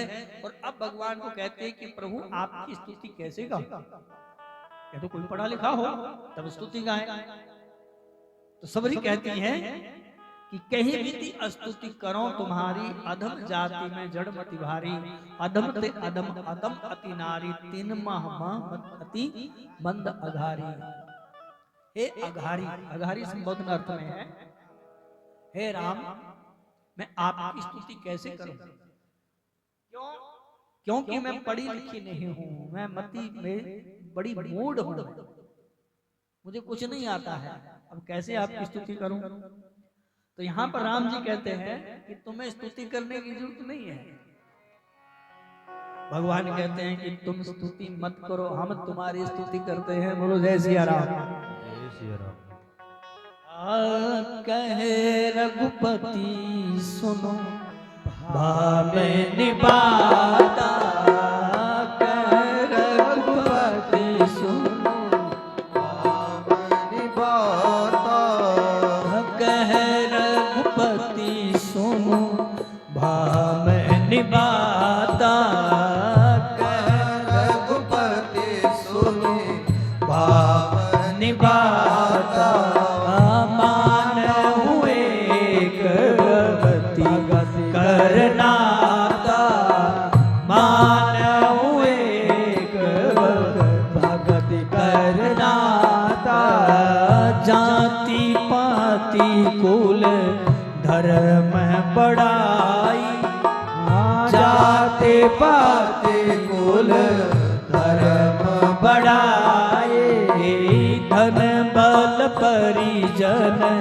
गुण चतुराई, धन बल जन परिजन चतुराई, भक्तिहीन नर सोहहि कैसा, भक्तिहीन नर सोहहि कैसा, मनु बारिद देखिए जैसा, बिनु जल बारिद देखिए जैसा, जय सिया राम जय जय सिया राम, जय सिया राम जय जय सिया राम। कहे रघुपति सुनो भामिनी बाता। अब देखिए जो भामिनी शब्द का प्रयोग किया है राम जी ने, भामिनी बोलते हैं सुंदरी को, जो 20-22 वर्ष की हो, सुंदर उसके नैनक्स हो, बढ़िया रंग हो, उसको बोला जाता है भामिनी। तो यहाँ पर अब सबरी तो बूढ़ी हो गई, सफेद बाल हो गए, आंखें धस गई हैं, दांत निकल गए हैं, चलना फिरना मुश्किल हो गया है। बोलो जय सिया राम। हाँ, कुछ कर रहे हैं क्या? आवाज कर, बोलो जय सिया राम। माइक शुरू कर देते हैं, अब सुने, अब ठीक है, बस ठीक है। तो कहते हैं, भगवान कहते हैं, कहा रघुपति सुनो भामिनी बाता। हे भामिनी हमारी बात सुनो, हम जो केवल भक्ति को ही मानते हैं, जो हमारा नाता है सबसे बढ़िया वो भक्ति है। भगवान कहते हैं कि मानहु एक भक्ति कर नाता, एक भक्ति का ही नाता मानता हूं। किसी में कितना भी कोई बड़ी जाति में पैदा हो गया हो, बहुत बड़ा कुल हो, बहुत बड़ा खानदान हो, बहुत विद्या मिल गई हो, बहुत पढ़ गया हो, बहुत लिख गया हो, बहुत अमीर हो गया हो, तो धन बल परिजन गुण चतुराई, यदि किसी के अंदर ये सब गुण आ जाएं, लेकिन फिर भी यदि भक्ति नहीं है भगवान की उसके जीवन में, तो उसका जीवन कैसा है? भगवान कहते हैं कि बिनु जल बारिद देखिए जैसा। जैसे काले काले बादल होते हैं ना, वो देखने में बहुत सुंदर लगते हैं पानी वाले, और जो सफेद सफेद होते हैं जिनमें पानी नहीं होता है, वो देखने में सुंदर नहीं लगते। तो भगवान कहते हैं कि जाति पाति कुल धर्म बढ़ाई और धन बल परिजन गुण चतुराई, भक्तिहीन नर सोहिए कैसा, बिनु जल बारिद देखिए जैसा। सब गुण होते हुए भी यदि उसके अंदर प्रेम नहीं है, भगवान की भक्ति नहीं है, तो उसका जीवन ऐसा है, देखने में ऐसा लगता है जैसे बिना पानी का बादल हो। बोलो जय सिया राम। जय सिया राम। स्मृतिकार कहते हैं कि रूप यौवन संपन्ना विशाल कुल संभवा, विद्याहीना न शोभन्ते निर्गंधा इव शुका। बोलो जय सिया राम।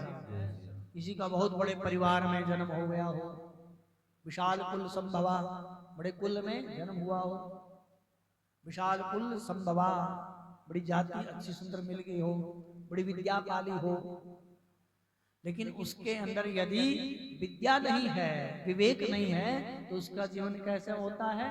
निर्गंधा एवं शुका। केसु देखा किसी ने? ढाक का फूल, बोलो जय सिया राम। जय सिया राम। ढाक का फूल देखा है, लाल होता है एकदम, लेकिन उसको जब सुगंध लेंगे तो उसको सुगंध नहीं होती, देखने में ही लाल लगता है। तो स्मृतिकार कहते हैं निर्गंधा एवं कंशुका, जैसे ढाक का फूल देखने में तो सुंदर होता है लेकिन उसके अंदर खुशबू नहीं होती है। इसी प्रकार से किसी का जीवन बहुत बढ़िया परिवार जिसको मिल गया हो, प्रारब्ध से अच्छी विद्या मिल गई हो, अच्छा रंग मिल गया, अच्छा रूप मिल गया हो, तो यदि उसके अंदर भगवान की भक्ति नहीं है तो भगवान कहते हैं कि वो बिना जल के बादल के समान दिखाई देता है। बोलो जय सिया राम। भक्तिहीन नर सोइए कैसे, लवण बिना बहु व्यंजन जैसे। आपने बहुत बढ़िया सब्जी बना ली और 56 प्रकार की सब्जियां बना दी, सब बढ़िया तरीके से, लेकिन नमक डाला ही नहीं है किसी ने, तो कैसी लगेगी? बेकार होगी ना, बिना नमक के। लवण बिना बहु व्यंजन जैसे, जैसे नमक के बिना बहुत सारे व्यंजन होते हैं वो खराब लगते हैं, अच्छे नहीं लगते, उनकी कोई कीमत नहीं है। इसी प्रकार से सारे गुण बेशक ना हो लेकिन भक्ति जिसके जीवन में आती है, भगवान राम कहते हैं कि उसको मैं खुद समर्पित उसको हो जाता।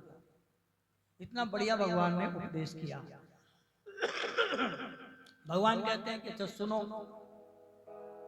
अब बैठ गए भगवान कथावाचक बन करके वहां पे। कथा उसी को सुनानी चाहिए जो कथा सुनना चाहता हो। बोलो जय सिया राम। जय सिया राम। यदि कोई कथा ना सुनना चाहता हो जबरदस्ती नहीं सुनानी चाहिए, उसके ऊपर काम ही नहीं करेगी कथा। तो भगवान ने सबरी की बातों से विचार लगा लिया। भगवान ने विचार किया कि सबरी कुछ अपने आप तो बोल नहीं पाएगी लेकिन सुनना चाहती है, इसलिए भगवान कहते हैं सबरी को समझाते हुए कि सबरी सुनो, नवदा भक्ति कहो तो ही पाही, सावधान सुन धरु मन माही।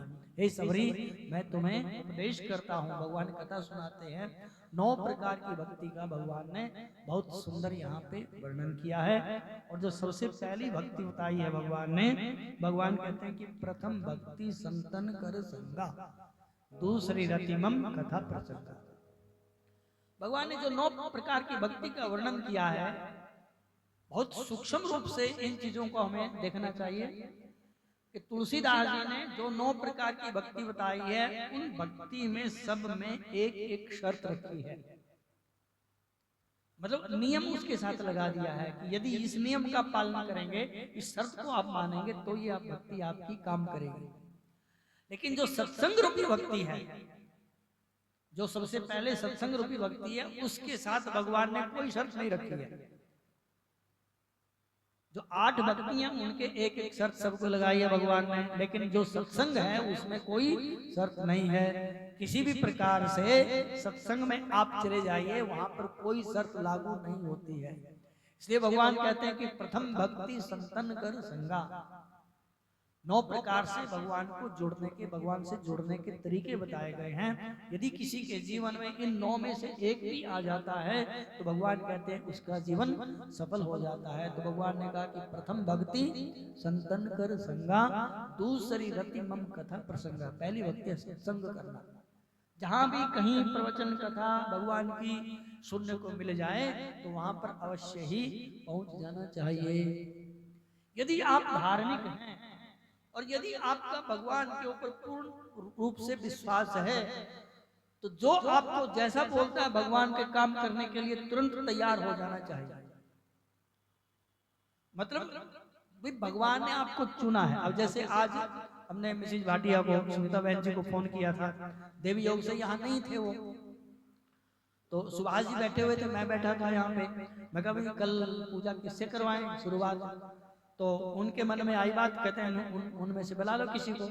तो मैं कहा चलो उनको सुनीता जी को कर लेते हैं। इनका फोन आया कि मैं तो आज यहाँ पे नहीं हूँ, दिल्ली हूँ। तो फिर अब हमारे मन में भी था, इन्होंने भी सुझाव दे दिया कि अनीता जी को बुला लो। तो हमने अनीता जी को बुलाया। देवी से वो ये भी यही नहीं थे उस समय, यात्रा में थे। अभी इनका फोन आया, कहते हाँ ठीक है, बढ़िया है, तो मैं समय पूछ करके बता देते हैं। तो इन्होंने कहा कि हाँ ठीक है पंडित जी, हमारा नाम लिख देना, पूजा हमसे हो जाएगी, ठीक है। और इन्होंने सोचा भी नहीं होगा कि हमसे कल पूजा होगी, आज पूजा होगी यहाँ पे मंदिर में, है। तो भगवान व्यक्ति को चुन लेते हैं कि आपने ये काम करना है। बस हम लोग, आप लोग तो निमित्त मात्र होते हैं उसमें। जैसे भगवान अर्जुन को कई बार बोलते हैं कि निमित्त मात्र भव सभ्यसाचिन। अर्जुन कई बार बिफर जाता है, मैं ये नहीं करूंगा, मैं वो नहीं करूंगा। भगवान ने समझाया कि तेरा कुछ नहीं है, हम जिसको निमित्त बनाते हैं वही काम करता है। तो निमित्त मात्र होते हैं। तो सत्संग में जाना,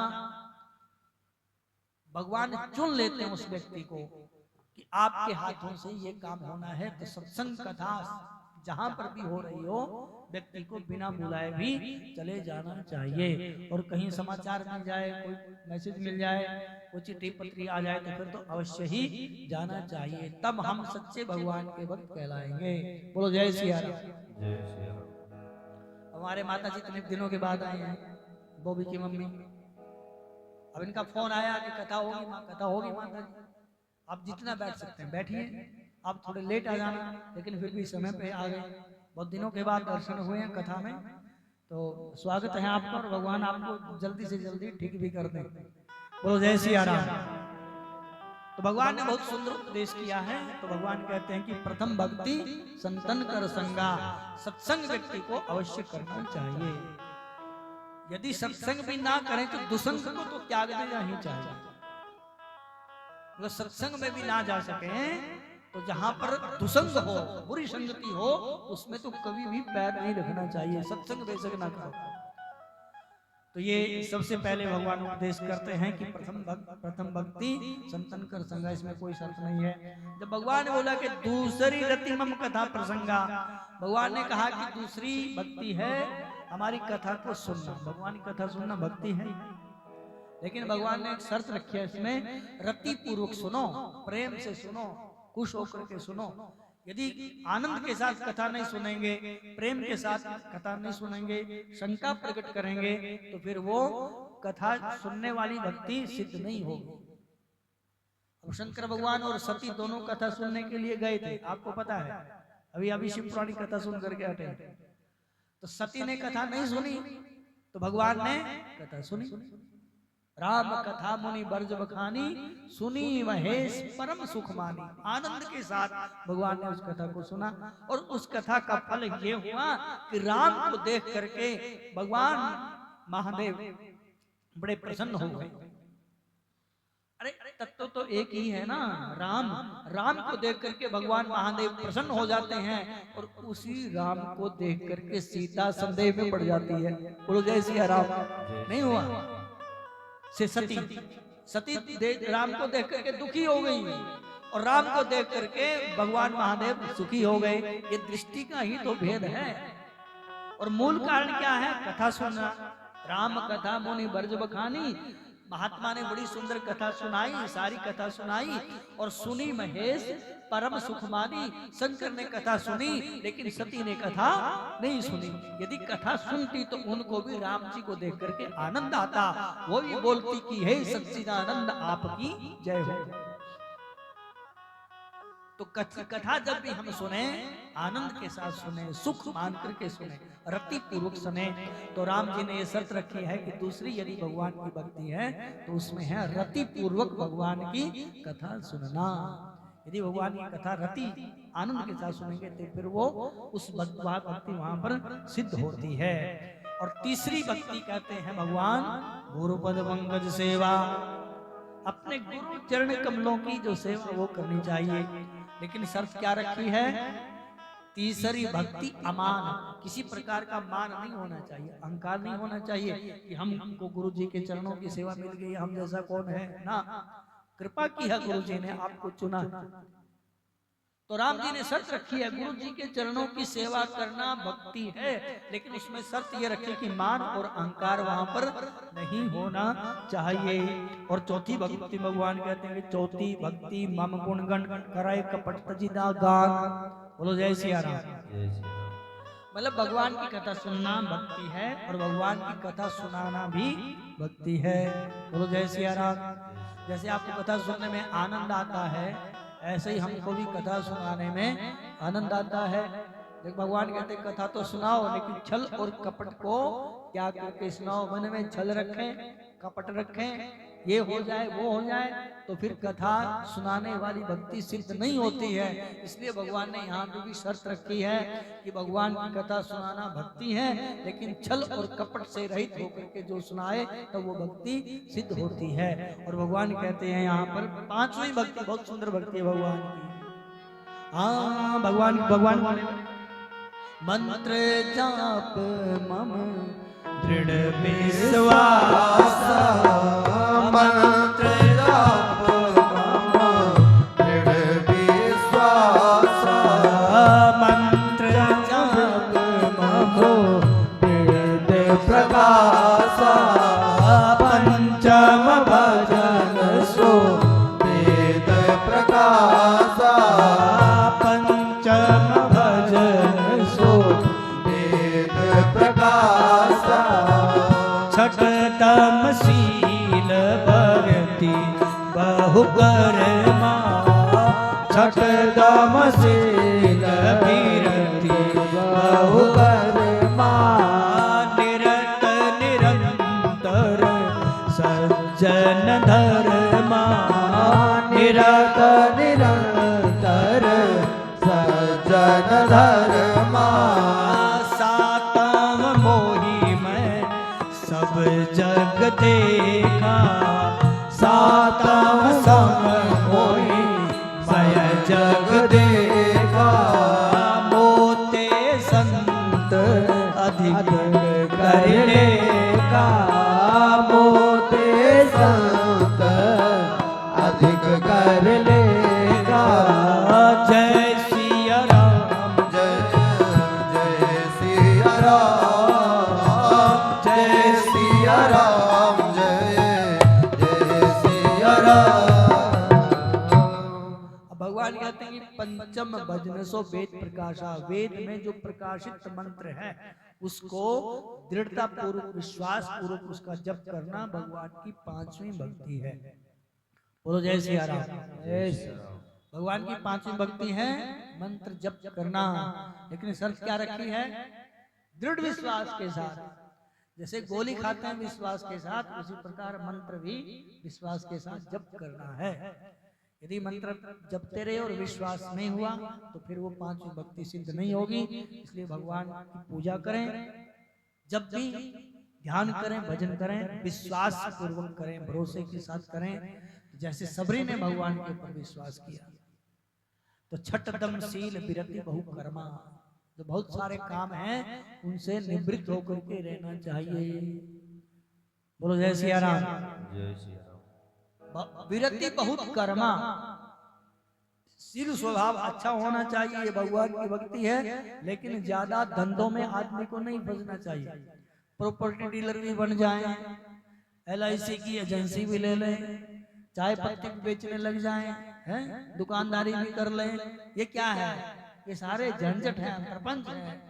तो जो भगवान का भक्त होता है, भगवान कहते हैं कि छठदम शील विरति बहु कर्मा, जो बहुत सारे कर्म हैं उनमें ज्यादा नहीं फंसना चाहिए। निरत निरंतर सज्जन धर्मा, और जो सज्जन व्यक्ति हैं उनके जो कर्म होते हैं उनमें हमारी वृत्ति होनी चाहिए। सज्जनों की लाइन में हमें रहना चाहिए। ये भगवान छठी भक्ति बताते हैं। और सातवीं भक्ति बहुत गजब की भक्ति है भगवान की। सातवीं भक्ति भगवान कहते हैं कि सातम मोहि में सब जग देखा। तुलसीदास जी ने एक चौपाई लिखी है कि सिया राम मैं सब जग जाने, करूं प्रणाम जोड़ी जुग पानी। वो कहते हैं इस चराचर में जो कुछ भी दिखाई देता है वो मेरे भगवान राम और सीता है। कुत्ते में भी राम सीता को देखते हैं, गधे में भी राम सीता को देखते हैं, कसाई में, चंडाल में, ब्राह्मण में, जुआरी में, शराबी में, सबको बोलते हैं सिया राम में सब जग जाने। तो भगवान यहाँ पर कहते हैं कि सातवीं जो भक्ति है, भगवान कहते हैं सातम मोहि में सब जग देखा। सबके अंदर जो मेरा दर्शन करता है, और सबसे ज्यादा ये भगवान ने शर्त रख दिया इसमें, मोते अधिक संत करी लेखा, जो मेरे से ज्यादा संत को महत्व देता है। भगवान को कौन मिलाता है भगवान के साथ हमको? बोलो जय सिया राम। जय श्री राम। भगवान के साथ जीव का संबंध कौन जोड़ता है? संत जोड़ते हैं, गुरु जोड़ते हैं, वही तो जोड़ते हैं। तो भगवान की इसलिए कहते हैं कि मैं बड़ा नहीं हूं, जो मेरे भक्त हैं, अहम भक्त पराधीन हूं। भगवान कहते हैं कि मैं भक्तों के अधीन रहता हूं। क्यों?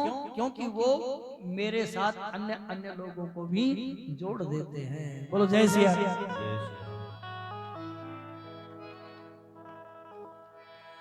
भगत के बस में है भगवान, भगत के बस में है भगवान, भगत के बस में है भगवान, भगत के बस में है भगवान। हाँ भगत बिना ये कुछ भी नहीं है, भगत बिना ये कुछ भी नहीं है, भगत है इनके प्राण भगत के बस में है भगवान, भगत के बस में है भगवान।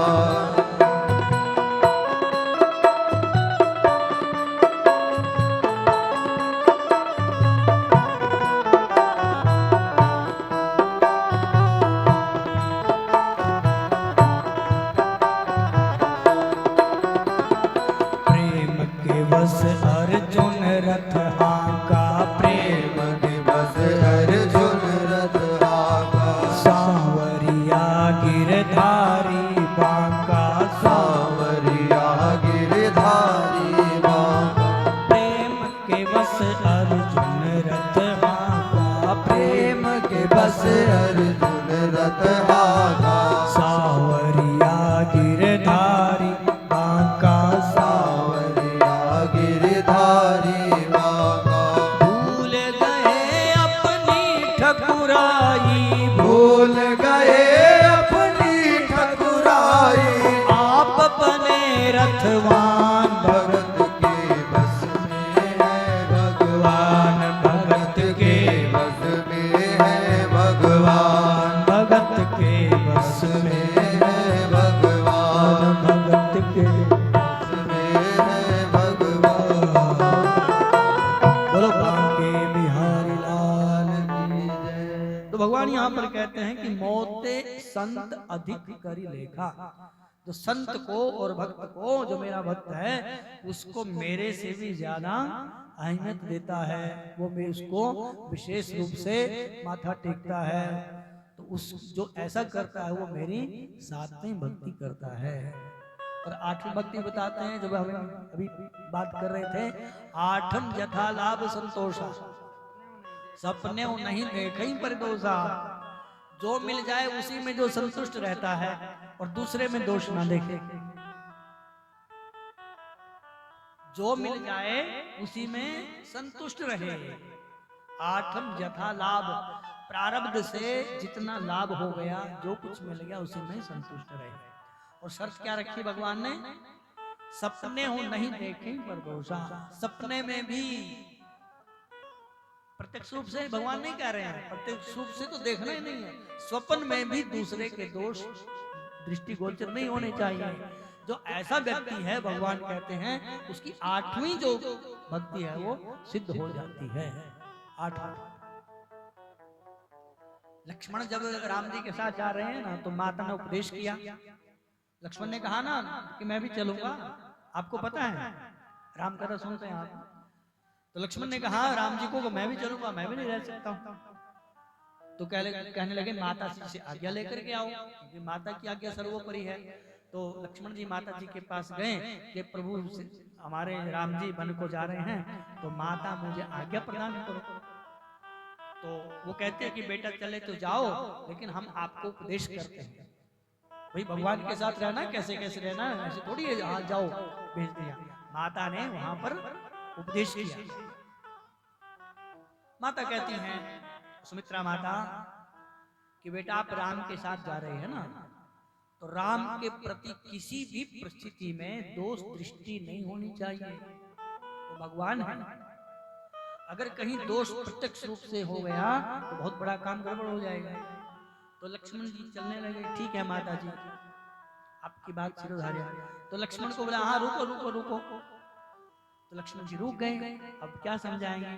बोले बेटा प्रत्यक्ष रूप से नहीं, स्वप्न में भी राम के प्रति दोष दृष्टि कहीं नहीं आनी चाहिए।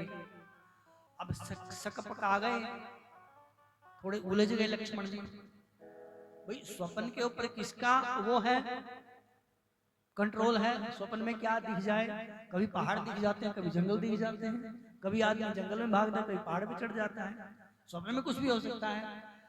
तो लक्ष्मण जी ने माता के चरण पकड़ लिए कि माता ये तो बड़ा काम खराब है, ये तो बड़ी शर्त तगड़ी लगा दी आपने। तो बोला बेटा अगर जाना है तो ये काम करना पड़ेगा। तो अब लक्ष्मण ने कहा कि भाई स्वप्न के ऊपर तो कोई कंट्रोल नहीं है, नियंत्रण नहीं है। तो माता कहती है कि तुम संकल्प करो, हाथ में गंगा जल लेकर के संकल्प करो कि हम 14 वर्ष तक सोएंगे नहीं। बोलो जय श्री राम। जय श्री राम। तो लक्ष्मण जी माता के आगे खड़े होकर के हाथ में जल लेकर के संकल्प करते हैं कि हे मां आपकी आज्ञा है तो हम 14 वर्ष तक सोएंगे नहीं, क्योंकि हम किसी प्रकार का स्वप्न देखना नहीं चाहते हैं। बोलो जय श्री राम। जय श्री राम। तो लक्ष्मण जी ने माता के आगे संकल्प किया कि हम 14 वर्ष तक सोएंगे नहीं। जब सोएंगे नहीं तो स्वप्न नहीं आएगा, और स्वप्न नहीं आएगा तो दो दृष्टि नहीं होगी। इसलिए भगवान सबरी को कहते हैं कि आठम जथा लाभ संतोषा, सपने हूं नहीं देखें प्रदोषा। स्वप्न में भी जो दूसरे के दोष नहीं देखता है, भगवान कहते हैं कि वो मेरी 8वीं भक्ति सिद्ध हो जाती है। बोलो जय श्री राम। जय श्री राम। तो यहाँ पर भगवान 9वीं भक्ति सबरी को बताते हैं कि सबरी मैं आपको 9वीं भक्ति बताता हूँ कि नवम सरल सब संसलहीना मम भरोस ये हर्षण दीना। मेरे ऊपर भरोसा रखना और हमेशा सरल स्वभाव से इस संसार में रहना। और जिसके अंदर ये 9 प्रकार की भक्ति होती है, बिना कोई छल कपट के रहता है, नवमन एक ही जिनका होई नारी पुरुष चराचर सोई। इस चराचर में कोई पुरुष हो, नारी हो, छोटा हो, बड़ा हो, किसी के अंदर ये 9 प्रकार की भक्ति हो जाए तो बहुत बढ़िया। यदि इन 9 में से एक भी आ जाए तो उसका व्यक्ति का कल्याण हो जाए। और ये तुम्हारे अंदर 9 की 9 है। भगवान ने जो उपदेश किया कि जो मैंने 9 भक्ति की चर्चा की है ना, ये तुम्हारे अंदर 9 की 9 है। इसलिए हम तुम पर बहुत प्रसन्न हैं। और अब आपने हमारे दर्शन कर लिए हैं। हमारे दर्शन का जो अनुपम फल होता है वो ये होता है कि जीव अपने स्वरूप को पा लेता है, अपने स्वरूप में स्थित हो जाता है। मम दर्शन फल परम अनुपा, जीव पाव निज सहज स्वरूपा। भगवान ने बहुत सुंदर कथा सुनाई। और भगवान अब सबरी से पूछते हैं कि अब बताओ जानकी कहाँ मिलेगी। सबरी से पूछते हैं भगवान ने सबरी से पूछा कि सबरी जानकी कहाँ मिलेगी। तो सबरी ने बहुत सुंदर बात बताई कि आप यहाँ से आगे बढ़िए, आपकी मित्रता होगी सुग्रीव से और फिर आपको सीता माता का पता चल जाएगा। और सबरी ने वहीं राम जी के सामने बैठ करके अपने सिर से योग अग्नि प्रकट की और अपने शरीर भगवान का चिंतन करते करते भगवान के धाम को चले गई। बोलो जय सिया राम। बोलो सबरी मैया की जय। ये बहुत संक्षिप्त